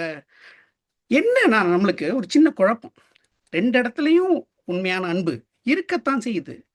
இப்ப குடும்பம் எடுத்துக்கோங்க, 100 குடும்பத்துல 5 குடும்பம் சரியில்லைன்னே வச்சுப்போம், உங்களுக்காக வாதத்துக்கு ஒப்புக்கொள்கிறோம். நட்பு ஒரு வட்டாரத்துல 100 நண்பர்கள்ல உயரிய நண்பர்கள் யாரு? 5 பேர் இருப்பாங்களா? நீங்க மறுபடியும் யாரோ ஒருத்தர் சொல்லிக்கிட்டே இருக்கிறீங்களே. ஓகே, இப்போ நம்ம பாரி, கபிலன், இல்லைன்னா கர்ணன், துரியோதனன், நீங்க விரல் விட்டு எண்ணக்கூடிய சிலரை மட்டுமே பொதுவாக பரவலாக இருக்கும் உண்மையாக சொல்லாதீர்கள். இங்க உண்மையான அன்பு எங்க இருக்குது? குடும்பத்துல தானே இருக்குது. கர்ணனை பத்தி சொல்லணும்னா ஒரு முக்கியமான விஷயம் சொல்லணும். அவரோட நட்பு ரொம்ப ரொம்ப பெரிய நட்பு அப்படின்னு சொல்லுவாங்க. ஆனா அவளுக்கு இறக்கும் தருவாயில் என்ன நடக்குது? கிருஷ்ணன் என்ன சொல்றாரு? செஞ்சோற்று கடன் தீர்க்க சேராத இடம் சேர்ந்து வஞ்சத்தில் வீழ்ந்தாயடா. ஏன் சொல்றாங்க? ஏதோ ஒரு விஷயம், அது ஒரு சுயநலத்திலிருந்து உருவான நட்பாகிறதுனால அங்க தர்மமே இல்லை. அந்த மாதிரிதான் நிறைய இடத்துல நட்பு. ஏதோ ஒரு நல்ல நட்பு கிடைத்தது என்று நம்ம அதையே மெச்சு கொண்டாட முடியாது. நம்மளுக்கு குடும்பம் தான் முக்கியம். ஒன்றை நினைவுபடுத்த விரும்புகிறேன். ஒரு வீட்டுல திருமணம் ஆகணும், இல்ல ஒரு கல்வி கடன், இதெல்லாம் பெற்றோர்கள் ஏன் செய்யறாங்க? முழுமையான அன்பின் காரணமாக தான் செய்யறாங்க. எதையும் தனக்குன்னு வச்சுக்காம எல்லாத்தையும் கொடுத்துட்றாங்க. நம்மளுக்கு ஒரு உடம்பு சரியில்லைன்னு வச்சுப்போம், உடல் தானம், உறுப்பு தானம், இதெல்லாம் யார் செய்வாங்க? வெளியில இருந்து நண்பர்கள் செய்ய முடியுமா? குடும்பத்துல இருக்கிறவங்க தானே செய்யறாங்க. அப்ப மட்டும் வேணும், இந்த இன்சூரன்ஸ் எப்படி வேணும் அப்படின்னு சொல்றோம், இது உங்க கடமை அப்படின்னு சொல்ற மாதிரி. அப்ப எனக்கு தேவை ஏதோ ஒன்று. என்னோட மேலாளருக்கு இது மாதிரி ஒரு விஷயம் 10 வருஷத்துக்கு முன்னாடி நடந்தது. அவருக்கு திடீர்னு சிறுநீரக கோளாறு, அவருக்கு கொடுக்கறதுக்கு வேற யாருமே இல்லை. அவங்களோட தங்கை கொடுத்ததுனாலதான் உயிர் காப்பாற்றப்பட்டார். ஆக நமக்கு தெளிவாக தெரிவது என்னவென்றால், நண்பர்கள் இருப்பார்கள், ஆனா துரோகமும் கூடவே இருக்கும். இந்த கருத்தோடவே நான் விடைபெற விரும்புகிறேன். ஏன்னா நண்பர்கள்ல பெருசா பாத்தீங்கன்னா, இந்த பில்கேட்ஸ் எப்படி பால் ஆலனை ஏமாத்தினாரோ, நம்ம எம்ஜிஆர், கருணாநிதி வெளிப்படையாக எப்படி சண்டை போட்டுக்கிறவங்க எல்லாமே இது சரியான நட்பு இல்லாத காரணத்தினால். அதே நேரத்தில் உண்மையான நட்பு குடும்பங்களிலே தான் இருக்கிறது என்று தீர்ப்பையும் வழங்குவார் என்று சொல்லி இந்த நல்ல வாய்ப்புக்கு நன்றி பாராட்டி விடைபெறுகிறேன். நன்றி, வணக்கம். பேச்சாளர் அருண் அவர்கள் தன்னுடைய அணியினை தற்காத்து நல்ல கருத்துக்களை எல்லாம் எடுத்து சொல்லியிருக்கிறாரு. அவரு சொல்றாரு, உடல் தானம், உறுப்பு தானம் இப்படி எல்லாம் வந்துடுச்சுன்னு சொன்னா குடும்பத்தில் உள்ளவன் தான் அப்போ போல ஃப்ரெண்ட் எல்லாம் ஓடிடுவான், நிக்க மாட்டான் ஐயா அப்படிங்கிறார். இன்னொரு குற்றச்சாட்டு வச்சிருக்கிறாரு, நண்பர்கள் துரோகத்தினுடைய அடிப்படையாக இருக்கிறார்கள். துரோகம் எங்கே நடைபெறுகிறது என்று கேட்டால் நண்பன் வழியாகத்தான் நடைபெறுகிறது அப்படின்னு அவரு கருத்தை சொல்லியிருக்கிறார். அது அவருடைய கருத்து, அவருடைய பார்வை. அதை நம்ம உள்ள வரல. இப்ப பொதுவாக பாடல்ல பாக்குறோம், மனம் வேதனைப்படுகிறவன் அண்ணன் என்னடா தம்பி என்னடா அவசரமான உலகத்திலே ஆசை கொள்வதில் அர்த்தம் என்னடா காசில்லாதவன் குடும்பத்திலே பெட்டை கோழிக்கு கட்டு சேவலை கட்டி வைத்தவன் யாரடா அது 8 குஞ்சுகள் பெற்றெடுத்தவின் சோறு போட்டவன் யாரடா என்று கேட்டு வளர்ந்த குஞ்சுகள் பிரிந்து போனதும் வருந்தவில்லையே தாயடா என்று உறவுகள் தன்னை ஏமாற்றிவிட்ட வேதனையை தாங்கிக் கொள்ள முடியாமல் கதறுகிற காட்சியினை எல்லாம் நாம் பார்த்திருக்கிறோம். என்றாலும் அவருடைய பார்வைகளை சொல்றாரு, தன்னை குடும்பத்திற்காக அர்ப்பணித்தவர்கள் என்று நம்ம பார்க்கிறோம். அம்மாவோ அப்பாவோ அண்ணனோ தம்பியோ தங்கச்சி, நம்ம இதுல பாக்குறது இல்லையா, தங்கச்சி கல்யாணம் பண்ணி கொடுக்கணுங்கிறதுக்காக 10 வயசு மூத்த அண்ணன் கல்யாணம் பண்ணிக்க மாட்டான். 10 வயசு மூத்தவன் தங்கச்சி கல்யாணம் பண்ணி கொடுத்துட்டு கல்யாணம் பண்ணிக்கிறான். இதெல்லாம் நம்ம இன்னைக்கெல்லாம் இருக்கு. இன்னைக்கு எப்படியோ, அது எங்க காலங்கள் எல்லாம் நாங்க சந்தித்தது. இதெல்லாம் உள்ள கருத்துக்களை வச்சு அருண் அவர்கள் பேசியிருக்கிறாரு. அது அவருடைய கருத்துகள், நல்ல செம்மையான கருத்துகள். சாந்தினி வராங்க, வாங்க. அவங்க விடுவாங்களா நட்பு அப்படிங்கிற அணியை தற்காத்து பேசுவதற்காக? வாங்க சாந்தினி வாங்க. எங்க இருக்காங்க சாந்தினி? குழல் இனிது யாழ் இனிது தமிழே உன் பெயர் இனிது, பூ மணக்கும் பொருள் மணக்கும் உன் பெயர் சொன்னால் வாய் மணக்கும், சிந்தனை ஊற்றே உனக்கு என் வந்தனைகள் என்று தமிழெண்ணையை வணங்கி நடுவர் அவர்களுக்கும் பேச்சாளர்களுக்கும் மற்றும் பார்வையாளர்களுக்கும் எனது இனிய மாலை வணக்கம். நடுவர் அவர்களே, யாதும் ஊரே யாவரும் கேளீர் அப்படின்னு இந்த உலகத்தையே குடும்பமாக பார்க்க சொன்னார்னா கணியன் பூங்குன்றனர். அதன் அடிப்படை என்ன? அடித்தளம் நட்பு தானே நடுவர் அவர்களே. அங்க நட்பு இல்லைன்னா இந்த குடும்பத்தை நம்ம ஒருங்கிணைக்க முடியுமா? குடும்ப உறவுகளை தாண்டி நம்மளுடைய வேறுபாடுகளை கடந்து, எதிர்பார்ப்புகளை கடந்து உருவானது, மலரக்கூடியது தானே நட்பு. அப்படிப்பட்ட நட்பை, உண்மையான அன்பை நாம் பெரிதும் பெற்றுக்கொள்ள உதவுகிறது என்பதையே என் வாதமாக கொண்டு வந்திருக்கிறேன். ஐயா, எதிரணி அருண் ரொம்ப அழகா பேசுனாங்க. நம்ம அம்மாவுக்கு கொடுக்கிறேன்னு உறவு முறையை தானே அங்க கொண்டு வந்தாங்க ரேவதி அப்படின்னு சொன்னாங்க. ஆமாங்க, சுமார் 2500 ஆண்டுகளுக்கு முன்னாடியே அரிஸ்டாட்டில் சொல்லி இருக்கிறாரு, நண்பன் என்பவன் இன்னொரு நான் அப்படின்னு சொல்லி இருக்கிறாரு. நண்பன்ல மட்டும்தாங்க என்னுடைய அம்மா அப்பா, நண்பனுடைய அம்மா அப்பா, நண்பனுடைய தங்கை என்னுடைய அக்கா தங்கைன்னு அவன் சொல்லுவான். நண்பனை மட்டும்தான், அந்த உறவுலதான் தன்னை மாதிரியே மத்த உறவுகளையும் அவங்க எண்ணுவாங்க. அதைத்தான் ரேவதி அவ்வளவு அழகா சொல்லியிருக்கிறாங்க. அதுக்கப்புறம் நம்பிக்கை துரோகத்தை பத்தி பேசினாங்க. நம்பிக்கை துரோகம் நட்புல மட்டும்தான் நடக்குதா? ஏங்க, கணவன் மனைவிக்கு நம்பிக்கை துரோகம் பண்ணலையா? மனைவி கணவனுக்கு நம்பிக்கை துரோகம் பண்ணலையா? தாய் தந்தை மகனுக்கு நம்பிக்கை துரோகம் பண்ணலையா? இப்படி உறவுகளை எத்தனையோ துரோகங்கள் எண்ணி விரல் விட்டு எண்ணில சொல்ல முடியாது, அவ்வளவு எண்ணிலடங்கா துரோகங்கள் கொட்டி கிடக்குது அருண் அவர்களே. அதுக்கப்புறம் சங்கை, நான் அந்த அரிஸ்டாட்டில் சொன்னாரு பாருங்க, நண்பன் இன்னொருவன். அதுக்கு உதாரணம் சொல்றேன். எனக்கு பசுமரத்து ஆணி போல பதிஞ்சிருக்கு. எனது தோழி 2ஆம் வகுப்பு படிக்கும் பொழுது அவ முதல் மதிப்பெண் எடுத்ததுக்காக என்னோட ஆசிரியர் 2 ஜடையில 2 ரோஜா பூவை சொருவி வச்சாங்க. அப்ப 2வது 3வது மதிப்பெண் எடுத்த எங்களுக்கு ஒரு ரோஜா பூ கூட கொடுக்கல. ஆனா என்னுடைய யதார்த்தமான உணர்வை பதார்த்தமா புரிந்து கொண்டு அவளுடைய ஜடையில இருந்து ஒரு பூவை எடுத்து எனக்கு வச்சு விட்டா பாருங்க. அதுதாங்க அங்க நட்பு. அந்த நட்பு இன்னும் 37 வருட நட்பு இன்னும் தொடருது. உடனே என்னுடைய வயசு என்னன்னு கணக்கு போட்டுறாதீங்க, சந்துல சிந்து பாடிடாதீங்க. நட்புக்கு வயது கிடையாது, என்றும் இளமை 16 தான். ஏன் அதியமானோட சங்ககால இலக்கியத்துல எடுத்துக்கோங்களேன், அதியமான் அவ்வையோட நட்பு பெரிதா பேசப்படுது. ஏன்? அதியமானுக்கு கிடைத்த அந்த சாகா வரம் பெற்ற நெல்லிக்கனியை அவர் நினைச்சிருந்தா தன்னை வளர்த்த தாய் தந்தைக்கு கொடுத்திருக்கலாம், காதல் மனைவிக்கு கொடுத்திருக்கலாம். ஏன் நட்புக்கு கொடுத்தாரு? அவர் சாப்பிட்டிருக்கலாம். ஏன்னா நட்புல இருந்துதான் அவர் பெரிதான உண்மையான அன்பை பெற்றுக்கொண்டார் அப்படின்னு இதுல இருந்து நம்மளுக்கு விளங்கலையா? ஏன் வள்ளுவர் எடுத்துக்கோங்க, வள்ளுவர் நட்பை பத்தி சொல்லியிருப்பாரு. உடுக்க இழந்தவன் கை போலே அங்கே இடுக்கண் களைவதாம் நட்பு. ஆடை விலகும் போது எப்படி கேட்காமலே கை உதவுற மாதிரி உதவு வந்தாங்க நட்பு. நட்பு என் கணவர் கல்லூரி படிக்கும் பொழுது அவரோட கல்லூரி படிப்பை தொடங்க முடியல, ஏன்னா பணம் இல்ல, உறவுகள்லாம் கை விரிச்சிருச்சு, உதவல. ஆனா நண்பன் தான் உடனே அதை தெரிந்து கொண்டு தன்னுடைய கை சங்கிலி அடகு கூட வைக்கல, அதை வித்து தன் நண்பனை படிக்க வச்சான். அத்தகைய நட்புலாம் இன்னைக்கு உண்மையான அன்பை நம்ம பெற்றுக்கொள்கிறோம். வேற காதல் எடுத்துக்கோங்க, காதலை பத்தி சொன்னாங்க, யாரு மகேந்திரன் சொன்னாரு. காதல போயிட்டு அந்த உணர்வை நீங்க யாருகிட்ட முதல்ல சொல்வீங்க? தாய் தந்தை கிட்டயா, குடும்பத்துக்கிட்டயா? முதல் நட்பு கிட்ட தானே சொல்வீங்க. அந்த உணர்வை தூது போறது யாருங்க? நண்பன் தானே. அந்த காதலே நிறைவேறிடுச்சுன்னா கடைசி வரைக்கும் எந்த பிரச்சனை வந்தாலும் நான் இருக்கேன்டா நண்பான்னு கூட நிக்கிறவன் வந்தான். காதல்ல மட்டும் இல்லைங்க, வாழ்க்கையிலும் தான்.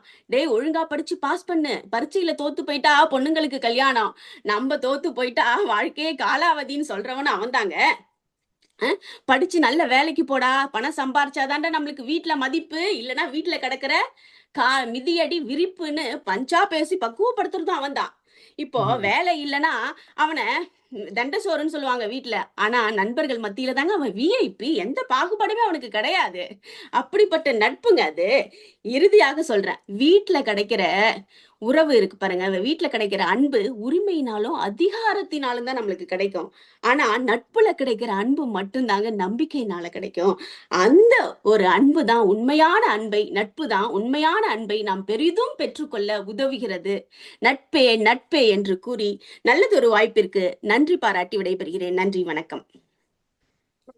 சாந்தினி அவர்கள் சொல்லியிருக்காங்க, அதாவது 16 வயது பருவமங்கை. யார் அவங்க சொன்னது? வயதே ஆகாரம். நல்ல நட்புல பாத்துங்க எல்லாருமே. அதனால நல்ல நட்பு கிடைச்சா அப்படியே இளமையாவே இருக்கலாம் அப்படிங்கறத சொல்லியிருக்காங்க. குடும்பத்துல துரோகம் நடந்து நீங்க பார்த்தது இல்லையா ஐயா அப்படின்னு ஒரு கேள்வியை வச்சிருக்கிறாங்க. வாய்க்கா வரப்பு சண்டையில அண்ணன் தம்பி வெட்டிக்கிறதெல்லாம் இருக்குத்தானே. கூட பிறந்த அண்ணன் தம்பி ஒரு சாதாரண வரப்பு, உனக்கு கூட போச்சு எனக்கு குறைச்சு போச்சு அப்படிங்கிறது அதெல்லாம் சொல்லியிருக்கிறாங்க. அப்புறம் அந்த ரெட்டை ஜடையில வச்ச அழகான அந்த ரோஜா மலர்ல ஒண்ணு எடுத்து அப்படி அன்னைக்கு கொடுத்து அந்த அந்த பூ வழியாக தன்னுடைய அன்பை, பாசத்தை, நேசத்தை சொன்ன தன்னுடைய தோழியை நினைவு கொடுத்துறாங்க. கைச்சங்கிலிய வித்தாவது நண்பனை படிக்க வச்ச அந்த அவரை பத்தி சொல்றாங்க. ஒரு அட்ரஸ் இருந்தா கொடுங்க, அது மாதிரி எல்லாம் கிடைக்காது. இப்ப கைசங்கிலி வித்து கொடுக்குற அளவுக்கு இப்படி நிறைய வச்சிருக்கிறாங்க. எல்லாத்துக்கும் மேல அவங்க சாந்தினி சொன்னது இந்த இந்த இது இருக்குல்ல, இது காதல். அதுல தோழிகிட்ட தானே அல்லது தோழன்ட்ட தானே முதல்ல சொல்லுவான். அத சொல்றாங்க. அம்மா அப்பாட்ட போய் நேரா சொல்ல முடியுமா? தூது போகணும் அப்படின்னாலும் தோழி தானே. தூது சொல்ல ஒரு தோழி இல்லை என்று துயர் கொண்டாளோ தலைவி, பாடல் இருக்குல்ல. அப்படியெல்லாம் சொல்லி நம்ம நட்பினுடைய பெருமையெல்லாம் பேசியிருக்கிறாங்க சாந்தினி. இப்ப அடுத்ததாக பேசுவதற்கு குடும்பத்தை தற்காத்து பேச மணி வராரு. வாங்க, மணிமணியான வாதங்களை கொடுங்க. நடுவர் அவர்களுக்கும் இங்கு வந்திருக்கும் சக பேச்சாளர் மன்ற குடும்பத்தார் அனைவருக்கும் வணக்கம். நடுவர் ஐயா, முதல்ல உங்களை பார்த்து கேட்கிறேன், இன்னைக்கு இவ்வளவு அழகாவும் இவ்வளவு இளமையா நீங்க இருக்கிறதுக்கு காரணம் என்னங்க ஐயா? நீங்க சொல்லணும்ல, சொல்லணும் தெரியுது, எனக்கு உங்க முகத்திலே தெரியுது. ஏன்னா நீங்க அன்பான குடும்பத்துல இருக்கீங்க, அதனாலதான் இன்னைக்கு இவ்வளவு இளமையாவும். சரி சரி, என்ன பேசணும் அவரே சொல்லிட்டாரு. சரி தம்பி, ஒத்துக்கிட்டேன். சரி, நம்ம அக்கா சொன்னாங்க, சாந்தினி அக்கா, ஏதோ சின்ன வயசுல அவங்களோட தோழி 2 காதுல வச்ச ரோஸ் எடுத்து கொடுத்தாங்களாம். போன வாரம் அவங்க வீட்டுக்காரர் எதுவும் 4 பவுன்ல தங்க செயின் வாங்கி போட்டிருப்பாப்புல, அதுல ஒரு 2 பவுன் அக்காட்ட கேட்க சொல்லுங்க, கேட்டு வாங்கி கொடுத்துருவாங்களான்னு பாப்போம். ஏன்னா அன்புங்கிறது ஒரு கட்டத்துக்கு மேல ஒரு இதுக்குள்ள அடைக்க வேண்டியதா போயிருது. நட்புங்கிற ஒரு வட்டாரத்துக்குள்ள அடைக்கப்படுது. ஏன் அப்படின்னா,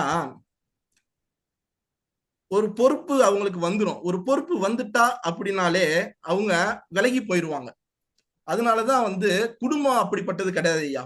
குடும்பம் அப்படிங்கிறது மன்னிக்கவும் மறந்து அதை எவ்வளவுதான் நீங்க துரோகங்கள் கஷ்டங்களை கொடுத்தாலும் அதை மன்னிச்சு எடுத்துக்கிறது தான் குடும்பத்துல உள்ள உறவினர்கள். நம்ம அன்கண்டிஷனல் லவ் அப்படின்னு ஒரு வார்த்தை இருக்குங்க ஐயா, அதாவது நிபந்தனையற்ற உண்மையான அன்பு. இங்க யாராவது நம்ம அம்மாவோட அன்பை வந்து அளவுகோல் போட்டு காட்ட முடியுமா? இல்ல நம்ம அப்பாவோட தியாகத்தை யாராவது அளவுகோல் போட்டு காட்ட முடியுமா? முடியவே முடியாதுங்கய்யா. இங்க இருக்கிற பல பேரும் தனது அண்ணன் வந்து தான் படிக்காட்டியும் தான் தம்பியை படிக்க வைக்கணுமேங்கிற பல பேர் இருக்காங்க. தியாகங்கள் இங்க குடும்பத்துல தியாகங்கிறது மிக உயர்ந்த பண்பா நான் பாக்குறேங்கய்யா. அம்மா வந்து தனது செயினை அடகு வச்சு தம் பையனை படிக்க வைக்கிறதா இருக்கட்டும், அண்ணன் வந்து நீங்க சொன்னீங்களே எத்தனையோ அண்ணன் சிங்கப்பூர்ல இருக்கிறவங்க எல்லாருமே தான் தங்கச்சிய படிக்க வச்சு தான் தம்பிய படிக்க வச்சு நல்ல நிலைமை கொண்டு வரணும்னு அவனோட வாழ்க்கைய கஷ்டங்கள் இருந்தாலுமே அது வந்து அவன் சந்தோஷமா எடுத்து பண்றாங்க பாருங்க. அதுதாங்க என் குடும்பத்தின் அன்பு அப்படிங்கிறது. நம்ம அக்கா ஒருத்தவங்க சொன்னாங்க, போட்டி பொறாமை எல்லாம் அதிகமா இருக்காது நட்புல அப்படிங்கிறாங்க. எப்படி கையா நட்புல போட்டி பொறாமை இல்லாம இருக்கும்? நீங்க ஒரு நல்ல இடத்துக்கு போயிட்டேன், நான் அந்த ஒரு கம்பெனில வேலை பார்க்கிறேன், ஒரு நல்ல கம்பெனியா இருக்குப்பா அப்படின்னு சொல்லி பாருங்க, 1 லட்ச ரூபாய் சம்பளம்னு சொல்லி பாருங்க உங்க நண்பர்கள்ட்ட. அடுத்த நாளே பாதி பேர் கோயில் வாசல்ல போய் நிக்க ஆரம்பிச்சிருவாங்க. ஏன்னா நம்மளை விட அதிகமா சம்பளம் வாங்குறானே அப்படின்னு. ஆனா குடும்பத்துல அப்படி கிடையாதுங்க ஐயா. நீங்க என்னதான் கஷ்டங்கள் பட்டாலும், நீங்க நல்ல நிலைமையில இருந்தாலுமே அம்மா அப்பா சொந்தக்காரங்க உங்களுக்கு கொடுக்குற அன்பு ஒவ்வொருமே அதே நிலைமையில தான் இருக்குமே தவிர்த்து பணத்துக்காக யாரும் உங்களுக்கு அந்த அன்பை கொடுக்க மாட்டாங்க. அதே மாதிரி 1000 நண்பர்கள் இருக்கலாம், ஆனா குடும்பத்துல ஒரு கல்யாணம் கச்சேரி அப்படின்னு வச்சுக்கோங்களேன், 1000 நண்பர்கள் அங்கே வரலாம். ஆனா குடும்பத்துல இருந்து தனது சகோதரனோ தனது தங்கையோ அப்பாவோ அம்மாவோ வந்து நின்னதாங்க சபை நிறையும். எங்க ஊர்ல ஒரு வழக்கங்கள் இருக்கு. அதாவது தீபாவளி பொங்கலுக்கு வந்து சீர்வரிசை கொண்டு வர்றது அப்படின்னு வருஷத்துக்கு ஒரு தடவை தான். ஆனா அன்னைக்கு அந்த தங்கச்சிக்கு தான் அண்ணன் வீட்டுல இருந்து ஒரு வருஷம் வரும் பாருங்க, அன்னைக்கு அந்த தங்கச்சி மனசுல அவ்வளவு சந்தோஷமா இருக்கும். என் அண்ணன் எனக்காக வர்றான் அப்படின்னு. அந்த அண்ணனும் அவ்வளவு எவ்வளவுதான் அவன் கஷ்டப்பட்டாலும் தான் தங்கச்சிக்கு செய்யணுமே அப்படிங்கிறத, ஏன்னா இது வந்து பணம் காசு முக்கியம் இல்லையா, என் தங்கச்சிக்கு நான் ஒருத்தன் இருக்கேன் அப்படின்னு காட்டுறதுக்காக வருவாங்கய்யா. அதாங்கய்யா குடும்பத்தார்கள். அதே மாதிரி விட்டு கொடுத்து போறதுதான் குடும்ப அன்பு. அக்கா சொன்னாங்க குடும்பங்கிறது ஒரு கட்டத்துக்குள்ள அடங்கிரும் அப்படின்னு. அப்படி கிடையாதுங்கய்யா. நீங்க கட்டத்துக்குள்ள அடக்கிறது குடும்பமே கிடையாது. ஒரு பாட்டு இருக்கு, 1000 ஜன்னல் வீடு இது அன்பு வாழும் கூடு, ஆலமரத்து விழுது இது லாணி வேறு யாரு, நம்ம தாத்தாங்க தாங்கய்யா. என்னைக்குமே குடும்பத்துல வந்து பண்பாடு நாகரிகங்கள்லாம் குடும்பத்துல இருந்து தான் நம்ம இந்த சமுதாயத்துக்கு கொண்டுகிட்டு வரோம். அதே மாதிரி குடும்பம் என்பது கடவுள் நமக்காக இந்த பூமியில் ஏற்பாடு செய்த சொர்க்கம்ங்கய்யா. எல்லாரும் சொல்லுவாங்க சொர்க்கத்தை மேல போய் தான் பார்க்கணும்னு கிடையாதுங்கய்யா. நம்ம குடும்பத்திலேயே இருக்கிற ஒவ்வொருவரும் நம்ம அன்பா பழகினாலே போதும், சொர்க்கம் நம்ம வீட்டுக்குள்ளே இருக்கு. அதனால நான் என்ன சொல்ல வரேன்னா, இந்த உண்மையான அன்பு எங்க இருக்கு அப்படின்னா நம்ம குடும்பத்துல தாங்கய்யா அப்படின்னு சொல்லி முடிச்சுக்கிறேன். நன்றி, வணக்கம்.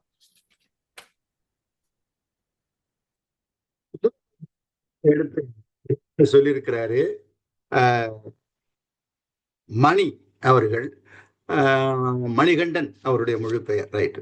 அதாவது மன்னிக்கவும் மறக்கவும் இயல்பாகவே அந்த பண்புடையவர்கள் குடும்பத்தார் தானே அப்படின்னு சொல்லியிருக்காரு. ரெண்டாவது தியாகம் அப்படிங்கிற வார்த்தையை போடுறார். பிள்ளைகளுக்காக பெற்றோருடைய தியாகம், அண்ணன் தம்பிகள் ஒருவருக்கொருவர் செய்கிற தியாகம் எல்லாத்தையும் எடுத்து சொல்லியிருக்கிறார். அம்மா அப்படிங்கும்போது சொல்றாரு, தாய் மாமன் உறவை பத்தி சொன்னீங்க தானே? ஆமா, நம்ம பாடல்லாம் கேட்கிறோம். தாய் மாமன் கைகள் பட்டு தங்க மகள் சின்னஞ்சிட்டு பாராட்டும் நிலை பாரடா, நம் வாழ்க்கை கதை கேளடா. அந்த தாய் மாமன் உறவனுடைய பெருமையெல்லாம் எடுத்து சொல்லியிருக்கிறாரு. அம்மா அப்பா அண்ணன் தம்பி தங்கை இந்த மாதிரியான உறவுகள் தான் பாசத்தை வளர்க்கக்கூடியதா அன்பை வளர்க்கக்கூடியதா இருக்கு அப்படிங்கிற கருத்தை மணி அவர்கள் அழகாக தன் உரையில சொல்லியிருக்காங்க. நிறைவு பேச்சாளராக வர இருக்கிறார் இம்திசா அவர்கள். அவங்க என்ன பேசுறாங்க அப்படின்னு ஒரு முடிவுக்கு நம்ம வந்துடலாம். இதுல வரைக்கும் ஒரு தொய்வு இல்லாம இப்படி ஒரு 4 நாளும் 8 பேச்சாளர்களை 7 பேச்சாளர்கள் பேசிட்டீங்க. ஒரு தொய்வு கூட இல்லாம ஒரு அழகா போகுது இந்த பட்டிமன்றம். நம்ம பட்டிமன்றங்களை இடையில ஒரு தொய்வு வரும், ஏதாவது ஒரு சிக்கல் வரும். இந்த கொரோனா காலங்கள்ல எல்லாம் 2 மணி நேரம் பட்டிமன்றத்தை 4 மணி நேரம்லாம், ஏன்னா அவங்களுக்கு மைக்கு போடும், இவங்களுக்கு இது போடும், அவங்களுக்கு ஏதோ ஒன்று நடந்துகிட்டு இருக்கும். ஆள் இல்லாம வெறும் பேச்சு மட்டும் கேட்கும். ஆனா இன்னைக்கு ரொம்ப அழகா போயிட்டு இருக்கு. எல்லாரும் தயாரிச்சுக்கிட்டு வந்து தன்னுடைய வாதத்தை அழகா செலுத்திக்கிட்டு இருக்கீங்க. இப்ப இம்சிதா அவர்கள் வராங்க. வாங்க இம்திசா அவர்களே, உங்களுடைய கருத்தை கொடுங்க. நட்பு தான் அப்படின்னு பேச வராங்க. வாங்க. நிறையுடைய வாழ்வழித்து நெடுநிலத்தை காப்பதற்கு மறையளித்த இறைவனுக்கே மாண்பும் புகழும். தாய்மொழியே, தமிழ் மொழியே, உனக்கு வந்தனைகள் என்று கூறி நிகழ்நிலை பட்டிமன்ற ஏற்பாட்டு குழுவுக்கும் நடுநிலை நடுவர் அவர்க்கும் குடும்ப உறுப்பினர்களுக்கும் நட்பால் இணைந்த என் அணிக்கும் மாலை வந்தனங்கள். ஐயா, இன்றைய தலைப்பு உண்மையான அன்பை பெற பெரிதும் உதவுவது குடும்பமா நட்பா? குடும்பம் அன்பை தரவில்லை என்று நாங்கள் மறுக்கவில்லை. ஆனால் அதிகமான அன்பை தருவதென்றால் அது நட்புதான் என்பதுதான் எங்களுடைய வாதம். நடுவரவர்களே, உண்மையான அன்பு என்பது என்னங்க ஐயா? ஒரு மனிதனை அவனாகவே ஏற்று மதித்து பதிந்து புரிந்து பாதுகாத்து நம்பிக்கை கொடுத்து அவனை நிபந்தனைகளற்று நேசிப்பதுதான் ஐயா உண்மையான அன்பு. அந்த நேசத்தை நட்பு தருகின்றது என்றுதான் கூறுகின்றோம். எங்களுடைய கலை முதலாவது பேச்சாளர் குறிப்பிட்டார், ஆபத்து வராமல் தடுப்பதுதான் குடும்பம் என்றார். ஐயா, ஆபத்து சொல்லிப்பட்டு ஐயா வரும். இன்னும் நான் ஆபத்து வரப்போறேன், எல்லாரும் தயாராக இருங்கள் என்று ஒரு அட்டென்ஷன் ஒன்று கொடுக்குமா ஐயா? இல்லதானே? அந்த எங்களை எதிர்பார்க்காமல் வரக்கூடிய அந்த ஆபத்தில் உதவுவன் தான் நண்பன் என்பதுதான் எங்களுடைய கருத்து. நடுவர் அவர்களே, அதே போன்று எங்களுடைய மகேந்திரன் அவர்கள் குறிப்பிட்டார்கள், அப்பா அண்ணா, நான் வைத்திருந்த பாடலை நீங்கள் படித்து விட்டீர்கள் ஐயா. அதில் இல்லாட்டியும் பரவாயில்லை. அண்ணன் என்னடா தம்பி என்னடா, அண்ணன் என்ன தம்பி என்ன, சொந்தம் என்ன பந்தம் என்ன, சொல்லடி எனக்கு பதிலை. இதைவிட என்னங்க ஐயா தேவை?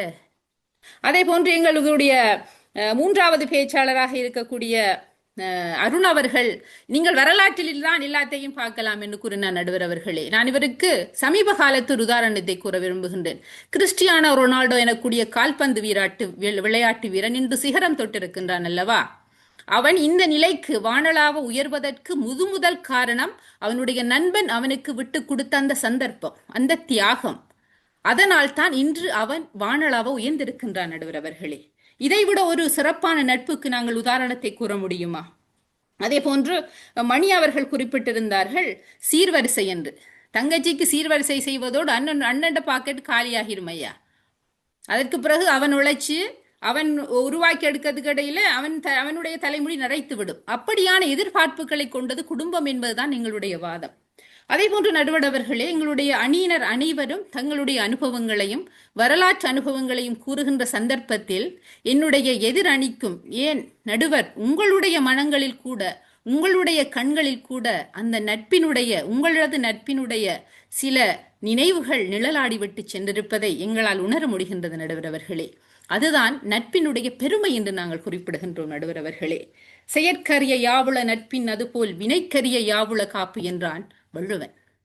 இந்த உலகத்திலே செய்வதற்கு அரிதான ஒரு செயல் என்றால் அது நட்பை தவிர எதுவுமே கிடையாது. ஏனென்றால் உலக தத்துவமான அன்பை விதைக்கக்கூடிய உணர்வை உருவாக்குவதில் நட்புக்கு இந்த உலகத்தில் நிகர் எதுவுமே கிடையாது. நடுவர் அவர்களே, முகமது நபி அவர்கள் தன்னுடைய முதல் மனைவி இறந்ததன் பிற்பாடு தனக்கு கிடைக்கக்கூடிய அன்பளிப்புகளில் அவர் இறக்கும் வரை தன்னுடைய மனைவியின் குடும்பத்திற்கு பகிர்ந்து விடுவாராம். ஏன் தெரியுமா? அந்த அளவுக்கு தன்னுடைய மனைவி தன்னுடைய நண்பிகளோடு கொண்டிருந்த அந்த பாசத்தை வலுவிழக்க செய்துவிடக் கூடாது என்கின்ற அந்த நல்லெண்ணத்தில் அவர் அதை தொடர்ந்தார். அந்த அளவு அவர்கள் உண்மையான அன்பை பரிமாறி இருந்தார்கள் நடுவர் அவர்களே. அதனால் தான் அவ்வாறு அவர் எங்களுக்கு வழிகாட்டி இருக்கின்றார். அதே போன்று 2 வருடத்திற்கு பிறகு நான் சென்ற மாதம் நாட்டிற்கு விடுமுறை சென்றிருந்தேன். நடுவர் அவர்களே, விடுமுறை செல்வதென்றால் தெரியும் தானே, நாங்கள் எங்களுக்கு தேவையான பொருட்களை விட மற்றவர்களுக்கு தேவையான பொருட்களை தான் கூடுதலாக வாங்கிக் கொள்வோம். அதிலும் குடும்பத்தினருக்கு என்றால் மிக பெருமதியான பொருட்கள். ஏன் தெரியுமா நடுவர் அவர்களே? குறைகள் வந்து விடக்கூடாது என்கின்ற முன்னெச்சரிக்கையின்படி அப்படி நான் வாங்கி கொண்டு சென்றேன். ஆனால் என்னுடைய நண்பிகளுக்கு நான் கொடுத்தது என்னமோ இனிப்பு பதார்த்தங்கள் மாத்திரம்தான். நான் 30 நாட்கள் என்னுடைய வீட்டில் அடுப்பே பத்த வைக்கவில்லை. நடுவர் அவர்களே, நீங்கள் நம்ப மாட்டீர்கள். ஏன் தெரியுமா? ஒவ்வொரு நாளும் என்னுடைய நண்பிகள் எனக்கான உணவை அனுப்பி வைத்திருந்தார்கள். இந்த உண்மையான அன்பை நாங்கள் பெற்றுக்கொள்வதற்கான ஒரு சிறந்த இடம் எங்கு நாங்கள் பெற முடியும்? எங்களுடைய எதிரணியினர் தான் அதை குறிப்பிட வேண்டும்.